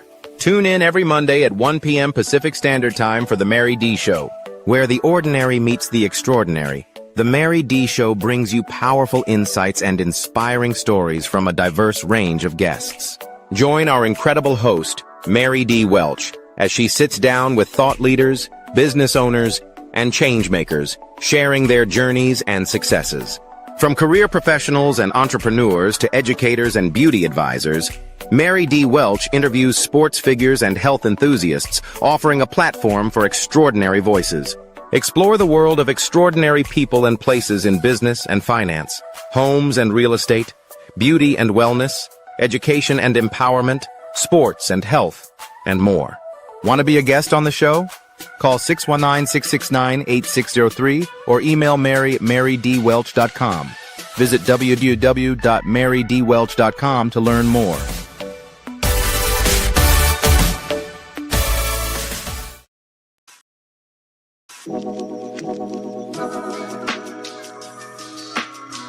The African company and the African CEO is making a conscious decision to bring on someone external to the continent versus bringing on someone who is from Ghana or Kenya or South Africa. And so the skill sets of the people that we take through our executive leadership training program and ultimately on the placement, obviously have to be extremely high caliber. So what we look for are corporate executives at the vice president to C-suite level, as well as Black entrepreneurs. When we look at the Black corporate executives, we're looking for some very specific skill sets, whether that be around supply chain, sales and marketing, engineering, product development.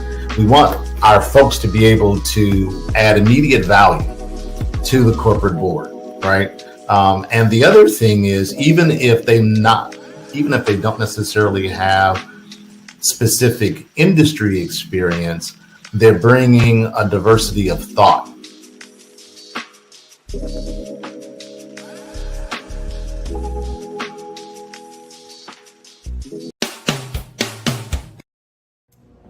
How hard is it to land on the front cover of a top-tier global publication?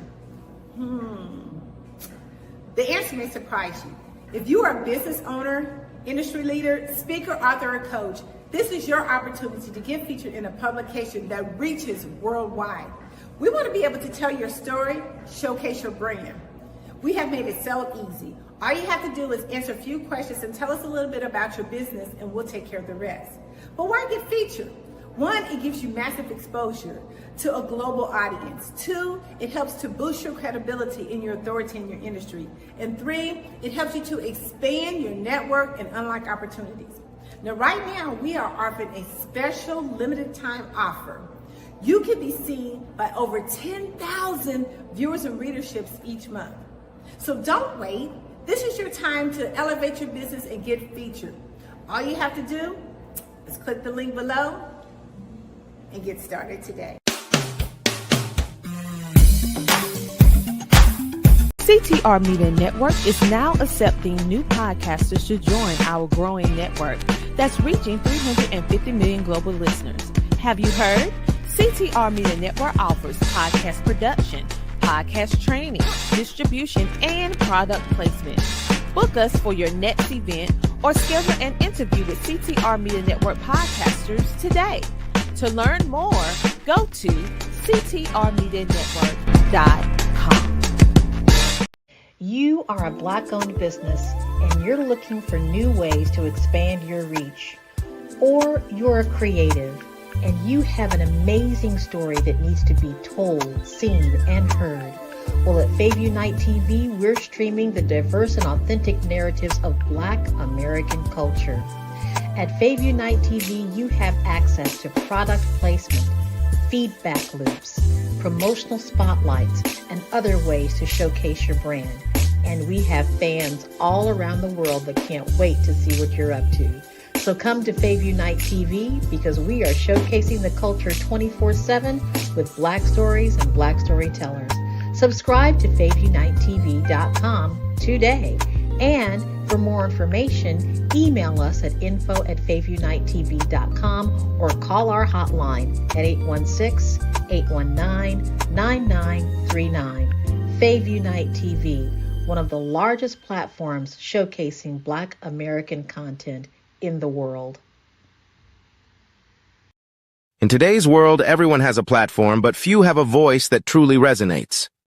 Standing out isn't just optional, it's imperative for survival.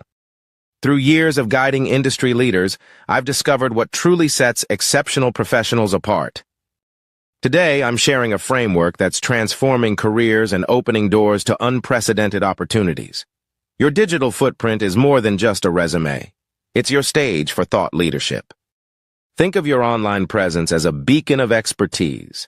Every post, every comment, every share should demonstrate not just what you know, but how you think. Engage with content, speak at conferences, and let your digital authority shine. Forget collecting connections. Focus on cultivating relationships that matter. It's not about how many people you know. It's about the depth and quality of those connections. Engage in meaningful professional interactions, participate in collaborative meetings, and form strategic partnerships that can propel your career forward. Your journey is unique, and your story should be too. Share not just your successes, but your insights. Your audience craves authenticity, not perfection. Create engaging content, watch your engagement metrics rise, and see how your audience reacts to your genuine storytelling. In an era of uncertainty, trust is your greatest currency. Build it through consistency, maintain it through transparency, and grow it through results. Engage in professional interactions, hold client meetings, and celebrate successes to reinforce trust with your audience.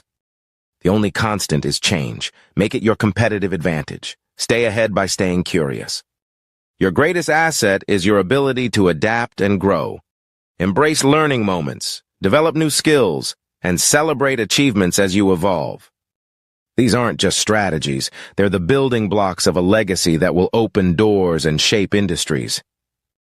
In 2025's hyper-connected world, your personal brand isn't just what you project. It's the bridge between your potential and your impact. Ready to transform your professional narrative?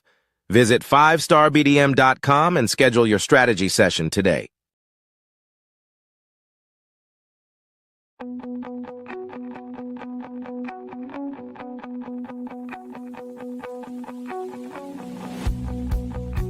I am Black Business. From the moment I wake until the time I sleep. Yes, I am Black business. I am Black business. Tell me, are you Black business? I am Black business. Do you support Black businesses? Listen, I support Black business because I am Black business. Black Business Expo, one of the largest business showcases in the history of Black business in the world. The world. Sign up today at www.blackbusinessexpousa.com or call 919-308-9090. I am Black business.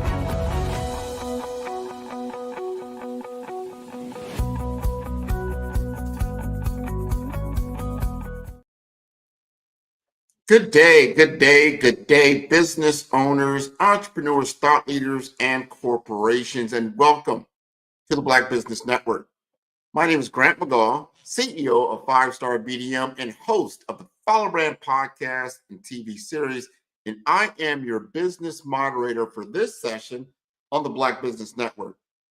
The Black Business Network is a 24-hour business network showcasing Black businesses, business owners, entrepreneurs, and thought leaders worldwide. And we have speakers from North Carolina, London, Singapore, Africa, Japan, and cities all over the United States. The Black Business Network is a global community sharing its business knowledge to empower, inspire, and educate businesses about business. And it is my honor to introduce Monique A.J. Smith, a leadership strategist shaping the future of athletic administration and sports management. For 30 plus years of experience, she has held roles in sports information, compliance, interim AD, and conference office leadership, spending the last 11 years as a consultant. A true thought leader in sports, she is the publisher of Significance in Athletics and Sports, highlighting the expertise of Black women in sports management careers. She has expanded her influence through her internationally recognized podcast, A Chat in the Garden, now in its 11th year with a companion Facebook group of 3.5 thousand members.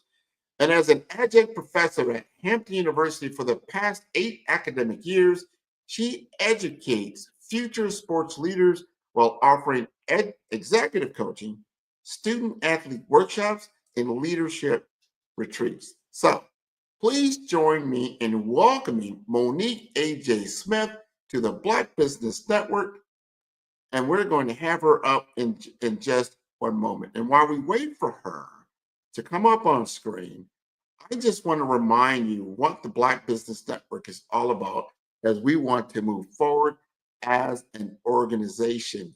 This is not just a movement. It's an opportunity to change the trajectory of our community by listening to each and every speaker and understanding what it is that they are bringing to the table and why this is so important to enhance what we're doing in our own communities.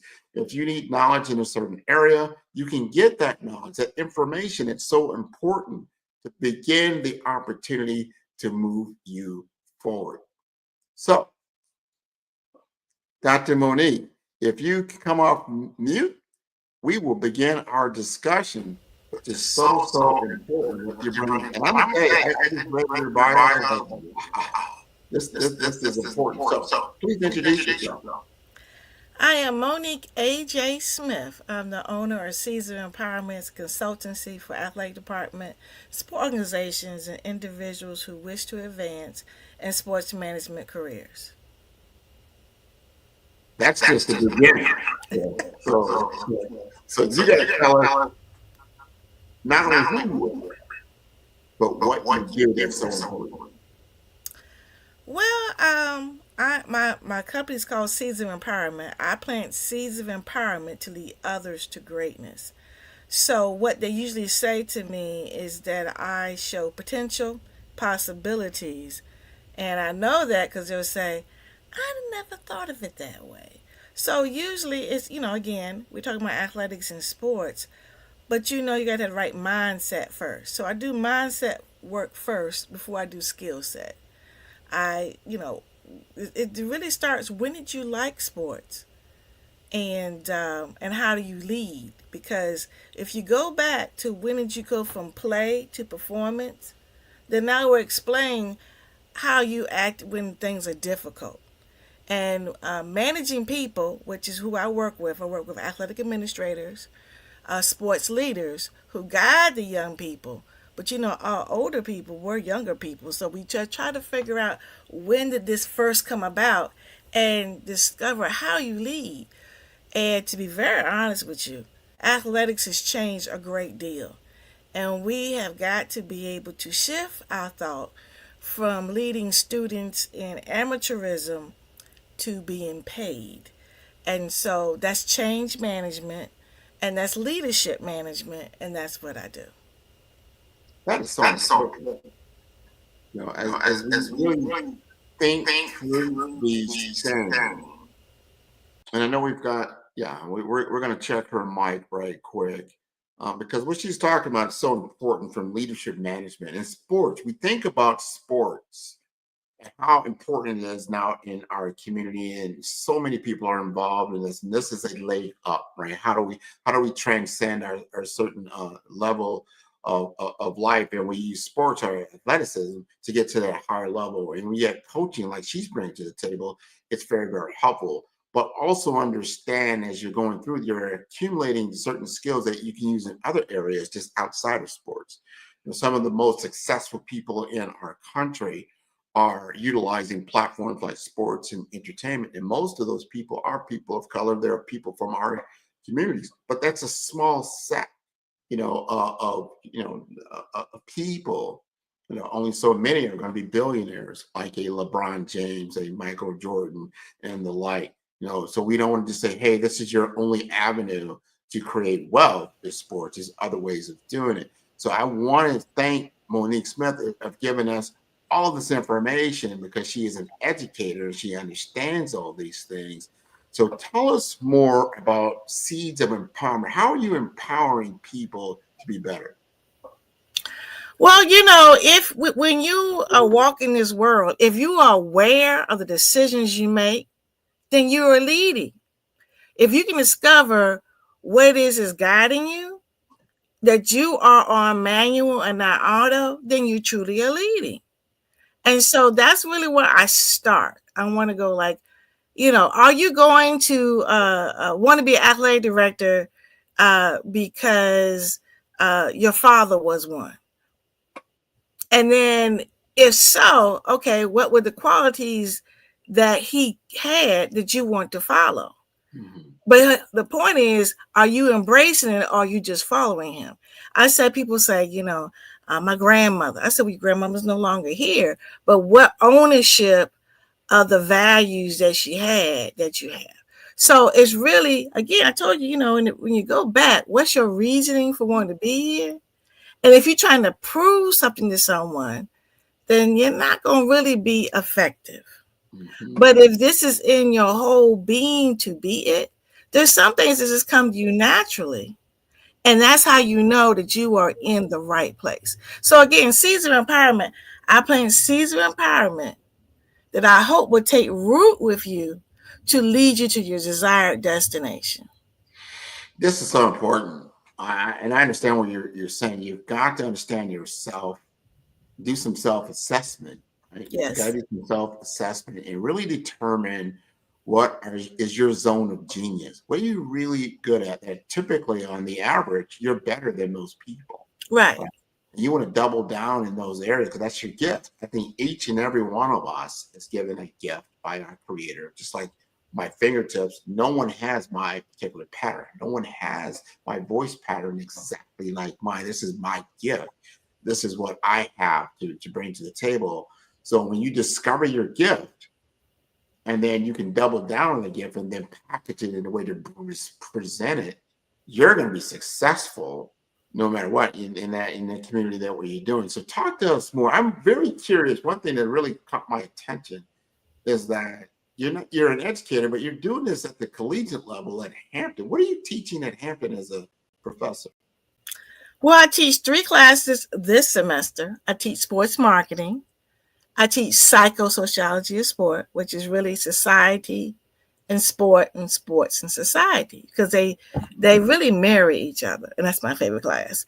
And then the next one is sports PR, which my first job was a sports information director, so that comes to me naturally. But I'm trying to teach these young people how they can get a job as a social media manager, even while they're in school, because that's something that's needed, and how to be able to get people don't, I hate to say, people don't read like they used to. So you got to learn how to capture them with a slogan and a picture. So I try to get them to see that element, and so we got a campaign now where we are highlighting the women's basketball team. The season may be over, but we're going to highlight the whole March Madness month, which is next month. So that I said, now, all of you all may not be, ESPN worthy, but here's the point. We'll be able to see who rises to the top and be able to say this is something that I do like. Because many times, it's more like a lab, but the psychosociology of sport, I'm using the TV show All American. The midterms are next week, and so I'm saying, okay, we're going to use episode 10 and 12 where Spencer is in the combine. And then what happens in the combine that affects draft day. And that whole mentality, because again, it's like 6 seasons, is why we are where we are right now. Previously in life, when people got a scholarship for college, they were so grateful. Yeah. All right. They didn't ask questions. Today's families, not just the student, not like the parent. Families ask questions. And they're ready to negotiate. There was no negotiating. I'm just glad to have an opportunity to use my talents to get an education. No, I'm using my talents to get my money now. So for people, I graduated in 1990 and got my first job in 1990. So I'm an old head. I have to unlearn some tactics about amateurism, and education is the reason why, and so when I'm using that, because the people in my class are going to be people leading in athletic departments. You know that our collegiate folks now are hiring people from the professional side. I don't mean just a coach. I mean like general managers to be able to discuss the deals, the money deals. I have no clue, but I am educating myself. But I know these young people, because you think about it. If a young person says they're going to college because they want to go professional, they're thinking like a professional. They're not thinking like, I want to be educated. You see? And so if the majority of them are thinking that way, we have to be able to package the education so they'll go like, she's teaching me the business of sports. You see, she's teaching me how I'm thinking. She's teaching me marketing and psychology of how to get people to click for me so then I can get paid today. So we have to kind of change our way of teaching to meet where their minds are. That's important. I like how you said that. You got to meet people where they are, but to help them on their journey. And no matter if, because we all know, just like anything else, it's a funnel. The further you go, it weeds out. I always tell people, look at that NBA squad. There's only 15 people that can play on that team playing basketball. 15. That's not a lot. And you multiply that how many NBA teams are. It's like you're the most, 500 people in the world that can play at this level. You got to really do a self-assessment. You might be good. You might be number 1,500, but you won't be on an NBA bench because of that. Probably good at basketball. But if you got these other skill sets that you learned, these business skill sets that you learn, these marketing assets that you learn, like, hey, you know what, I can apply. And then thinking on the other side of the ball, like you said, maybe you are part of that 500 group. You are on an NBA squad. You are playing, but for how long? You might only be there for 3 to 4 years. You got to start looking at what is the average, life cycle of an NBA ball player. And depending on what's going on, or you might get hurt, whatever it is, do you have a skill set that you can use ongoing? Because you're still in your 20s. You got a long way to go. What are you going to be able to utilize? But they think that you're killing their dream if you say that. So we're going to say we're going to learn it now so that you can learn how to get your money now. Because the gymnast from LSU who had an NIL deal, she wasn't the best gymnast on the team. She was the best marketer on social media. So you can teach them, say, get your money now while you get seen and picked. So that will, again, it's a mindset language what you're using. If you say you won't be playing for long, 10 years, what you can do after that? And they're not like, I'll think about that then. So they're really about what is right the next step. And if you teach them like that, but one of the things that kind of I got to try to get over this hump is that most athletes are used to things happening for them. And so them actually putting their hands on it and doing it is something that that we got to try to help. So for instance, okay, so you in high school, you're a great athlete, somebody picks your schedule. You know what I mean? What classes you going to take? You really don't have a hand in that. When is practice? When you get up? When do you eat? When do you sleep? If this is how your life is, it's difficult in the transition to be able to pick and choose on their own. As my husband always says, one of these days you got to blow the whistle for yourself. Yeah. So that is the conversation about what you're really saying. But we got to say in a way of, okay, so how are you, doing the break? Do you have your own routine, what you have? And guess what? That routine you have, if you put it on social media and a parent wants their child to go to college, they're going to click it and buy it to use your routine for their kid. So that gets them to go like, this is my routine. Let me learn how to package it. All right. And then let me learn the skills Ms. Smith has told me about how to segmentize, how to have customer relationship, all that kind of thing. Because they figure out I can have money now.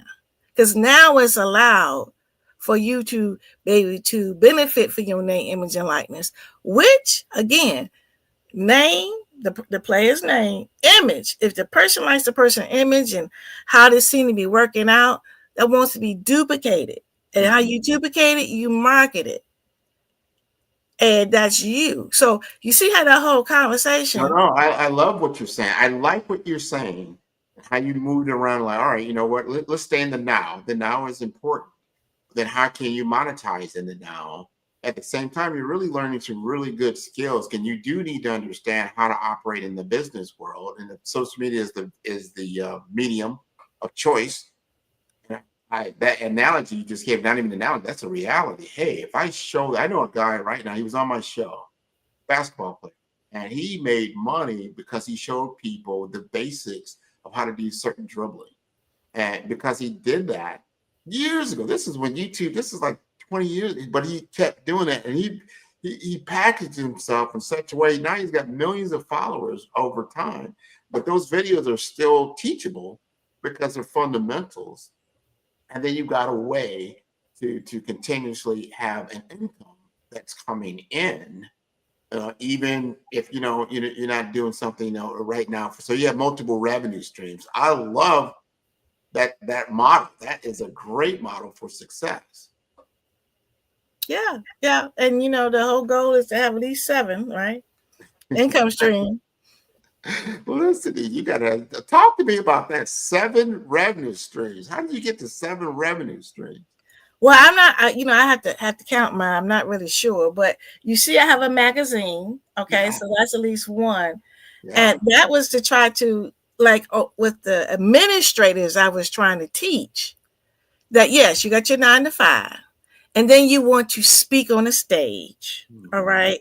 But nobody's going to ask you to speak if they don't know what your expertise is. Sure. So you have been on a college campus for like, let's say 20 years. You might have been on more than one college campus. But what is your specialty? What is the thing that you can do that you've done at every place? Now, not the actual program belongs to the institution, the name of the program, but the steps you took to create that, that's your intellectual property. I love that. Yeah. And so if we can teach you how to package that, so then when somebody has a need, I have a client who's a volleyball coach, but they moved over to academic teams, which has esports in it. Mm-hmm. And we're talking about creating income streams for the university. She's become the innovator. She took the same concept she did with building her teams to now having award winning with money. Yeah. In the academic, Honda awards, Honda teams, but the esport is blowing up. And you tell me that a president or a vice president or provost won't bring her on to either speak about it or to consult with them how to create something very similar. But we got to get your name out there for that. So that's what that's about. Podcast for 11 years, highlighting Black women athletic administration. 11 years. I'm booked right now till September for the coming year, because people need to know that there are women, Black women, who are leading these successes on this college campus on all different levels, from compliance director to sports information to marketing to mental health to academics to learning specialists, facilities, all of that. Women are doing that. Well, you're doing it for a high level, 11 years podcasting. I mean, that puts you in the pioneer world, right? I mean, you in the 2014 time period when people really was just beginning. Podcast wasn't what you call the thing. But obviously, as it got toward the pandemic, it became bigger and bigger and bigger. So I applaud you for seeing that and the value of it. That's what people don't understand. How do you utilize the platform to then self-promote and get your message out there to create business development or career development that leads obviously to financial returns? Thank you. I got a shout out to Nikki Curry. She contacted me and she said, I have a radio show. And I was like, and I majored in communication, so I kind of knew that this wasn't radio. But when I learned the word podcast, I could embrace it. I was like, oh, okay, I get that. Okay. And it just took off from there. And I knew that other women want to be in this, but they didn't know the career path how to take. So therefore, it just kind of grew from that. And the part about it, I was part of a network, Survival Radio Network with Clark Garrison. Yeah. And he told me I had to have a Facebook group to go with it. I didn't even know what that was. Okay. So with the Facebook group, we are now 3,500 people strong. Awesome. 3,500 people listening to you. You're bringing value. You wouldn't keep those people. They didn't find value in that. And the persistence. I want people to understand the persistence, the consistency that you put in for the last, decade plus to get you where you want to go. I think that, again, that's wonderful. I want to ask you this. Let's just say you are a high school athlete and you've done well and you were blessed to get a scholarship to a college, no matter what that college is.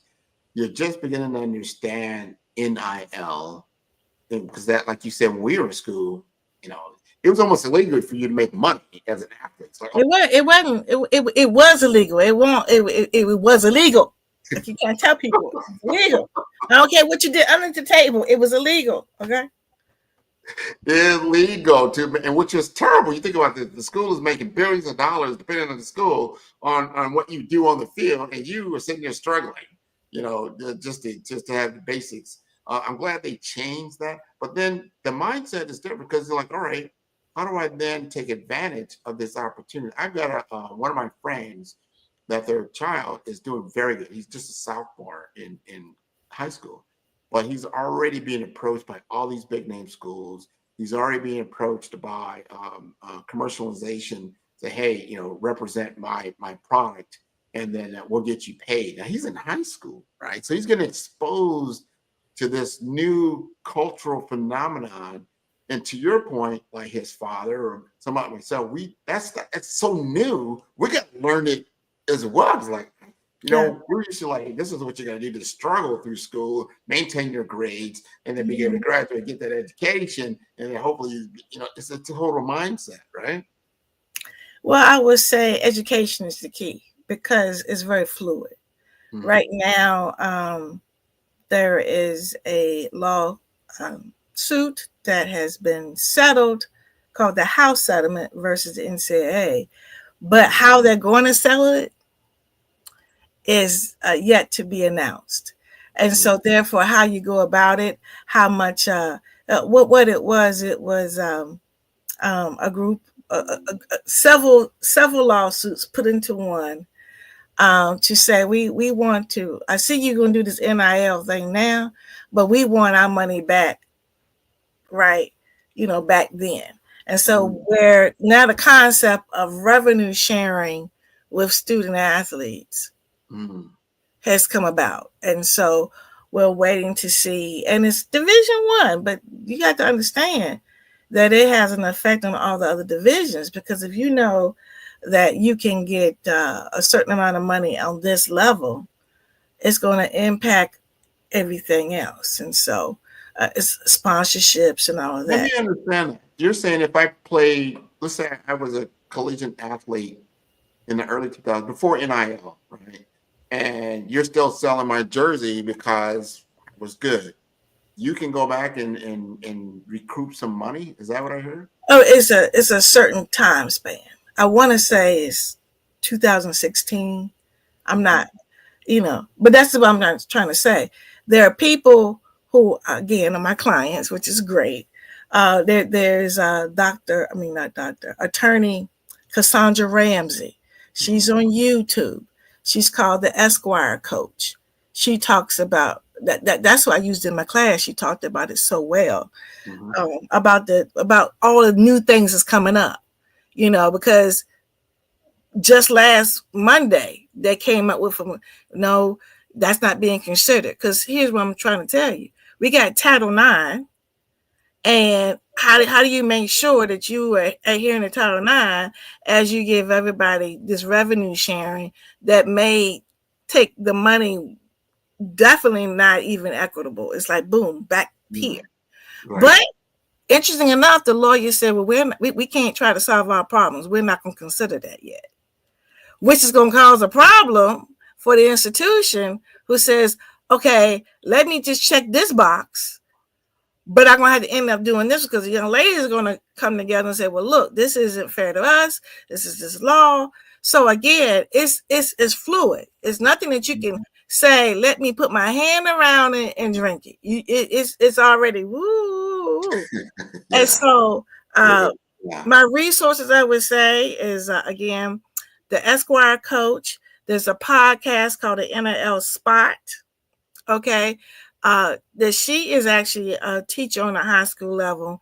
And she's the reason why we connect, because she's teaching what I'm saying. You're already a brand. You waiting for the brand to fall on you. You already the brand, right? And so that's why I connect with her. And then for the parents, it's called Mom University. And she also giving education and telling the parents the questions they should ask. So again, I'm the house for the people who have these skills and teaching them how to get out there so that their particular audience, because my clients aren't parents, my clients aren't students, but I have clients that serve those people. So tell us more about your business, the business that you're in, what you provide, and how it can take part in that service. Well, if you are a person who wish to advance in athletic administration, then I do executive coaching.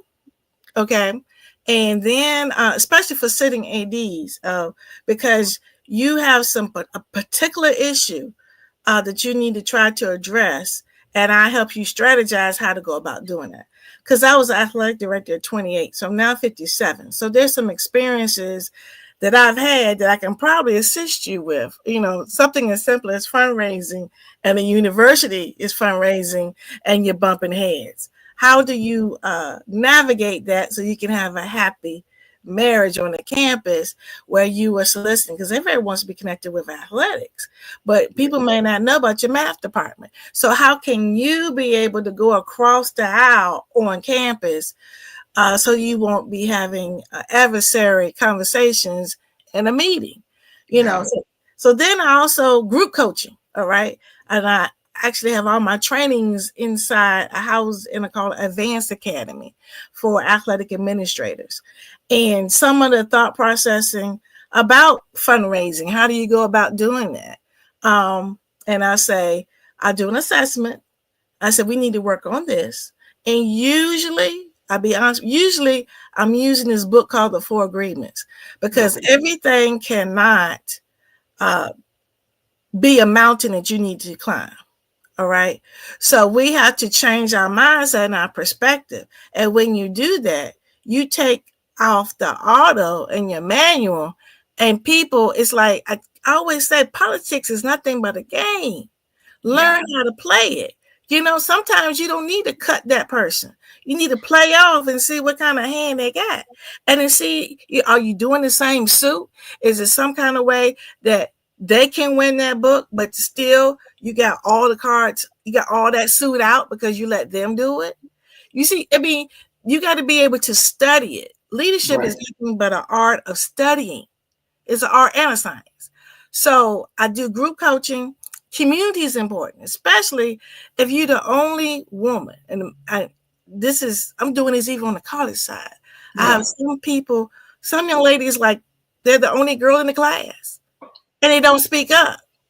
So I said, okay, we're going to do like a little group piece every week, and you are going to build your confidence up among yourselves. And then I let them do the talking. Same thing when I do my group coaching. The young lady that was a volleyball coach and was offered academics, she was very sad. And they were like, oh no, this is great. Da, da, da, da. And guess what? She is like the provost's right hand. He called her the innovator. And I said, I'm so proud of you. Then she started crying. I said, girl, don't cry. I'm just telling you, you come a long way. You can't see it because you in it. But we're in higher education is in a real rocky place. And so to have a person at that level be able to ask you for your advice, that's influence. Yep. And you didn't know you had it. And so she says, right, you gave me the confidence. So I do that. I do staff retreats on college campuses for the athletic department, especially about change management. And I do workshops for the student athletes surrounding the leadership piece, how they define their leadership. And that's basically what I do it from the consultancy side. Man, first of all, thank you. Thank you. I'm sure there's a lot of people in your circle who have experienced you and your work are very thankful, because it's something that's sticky, something that stays with you, something you can utilize for years to come. So I want to thank you again for being on the Black Business Network. But we got to know how to contact you. It's so important. So let us know that information. Well, I like to communicate on LinkedIn, to be honest. So Monique AJ Smith is where I like to connect. I do have a store, Caesar Empowerment store, that has all the magazines. And then PDF as well. But if you like Amazon and want to have a physical one, they're all on Amazon. We got 8 on there now. The 9th one is in publication, but you can pre-order by going to CaesarEmpowermentStore.com. This is wonderful. You got I love for you. First, you got multiple revenue streams. You're showing us how to play this game. And you have many different ways to consume the information, because everybody's different. Some love video, some love audio, some like text. You just got to know what it is that they like and then present it and all those things. Go ahead. I forgot to say the podcast, Chat in the Garden. You got Chatinthegarden.com. Yeah, but I will say Blog Talk Radio has closed their door. So my 11 seasons were housed there. Well, but I got smart and I downloaded all my podcasts and I made a course. So anybody can, if you're interested in athletic administration, you can get 11 years by going to 200plus.expert. So that's 200 plus plus.expert. So, and again, I put it at $5.70 because for my birthday present to everyone else, and I haven't changed it yet. So you better hurry up and go get it. Wow. Hey, you got 11 years of content, information, and knowledge and experience. You better go right now and get that $5, and it's probably worth $5,000. So I encourage you to do that. I want to thank you again for being on the Black Business Network. Genius is coming. Now see you on the other side. Thank you. Man, she is wonderful, wonderful, wonderful. The Black Business Expo's mission is to raise funds for high school seniors going to college, K through 12 entrepreneurs. This expo is a fundraiser for students, and you may go to www.blackbusinessexpousa.com to donate to the scholarship fund, or you can use the Cash App that is on the screen below, and that is $BBX USA. Our goal is to give laptops and up to $5,000 to 10 students. And students, you can register online at www.blackbusinessexpousa.com. Every dollar counts. Please donate to the scholarship fund and help students achieve their dreams. And special thanks to our Black Business Expo USA sponsors for February 2025. And they include NC100, Suede Soul, Carolina, Virginia Minority Supplier Development Council, Step Management, Margie McLean Foundation Incorporated, Genius is Common, Executive Women's Success Institute, The Quality Coaching Company, 5-Star BDM, Superwoman Business Services, Creative Force Studios, Lee Entertainment, Black Business Olympics, Artistic App Design, Banks Law Firm, Black Business Expo USA. Genius is coming, and I will see you on the other side. Sometimes you got to hear the news from the Black perspective, and more specifically, Black publishers. And that's exactly why you have to download the HeyTie app, the largest mobile app delivering breaking news, videos, and podcasts from 200 of your favorite Black publishers. Yes, 200 Black publishers delivering news as it happens, literally all in one app. Go to HAYTI.com or download the app in the Google Play Store or Apple App Store. It's completely free, along with information that you can trust, so go check them out. Follow the Brand TV broadcast host, Grant McGaw, as he visits with top executives and entrepreneurs to find out their secrets of success with their personal brand. Follow the Brand TV broadcast host as he focuses on brand development to build better relationships, bring value to your business, relationships, and career. You will enjoy listening to each episode that is tailored to speak to you directly. If you're looking for this type of clarity in terms of building your brand, you have tuned into the right station. Each episode will help you to shape a conversation in the 5-Star BDM network of 20,000 professionals and become a springboard for your corporate engagement and business opportunities. Each guest will frame their story in the areas of personal branding, business development, career development, financial empowerment, and technology innovation. Grant McGaw explains why he is the CEO and owner of his own professional career. Grant is an accomplished business leader and entrepreneur who wants to give back to individuals to grow their personal brand strategy. Tune in as he weaves his story about new possibilities, while to you exceed expectations. If you love storytelling, this show will make for fun.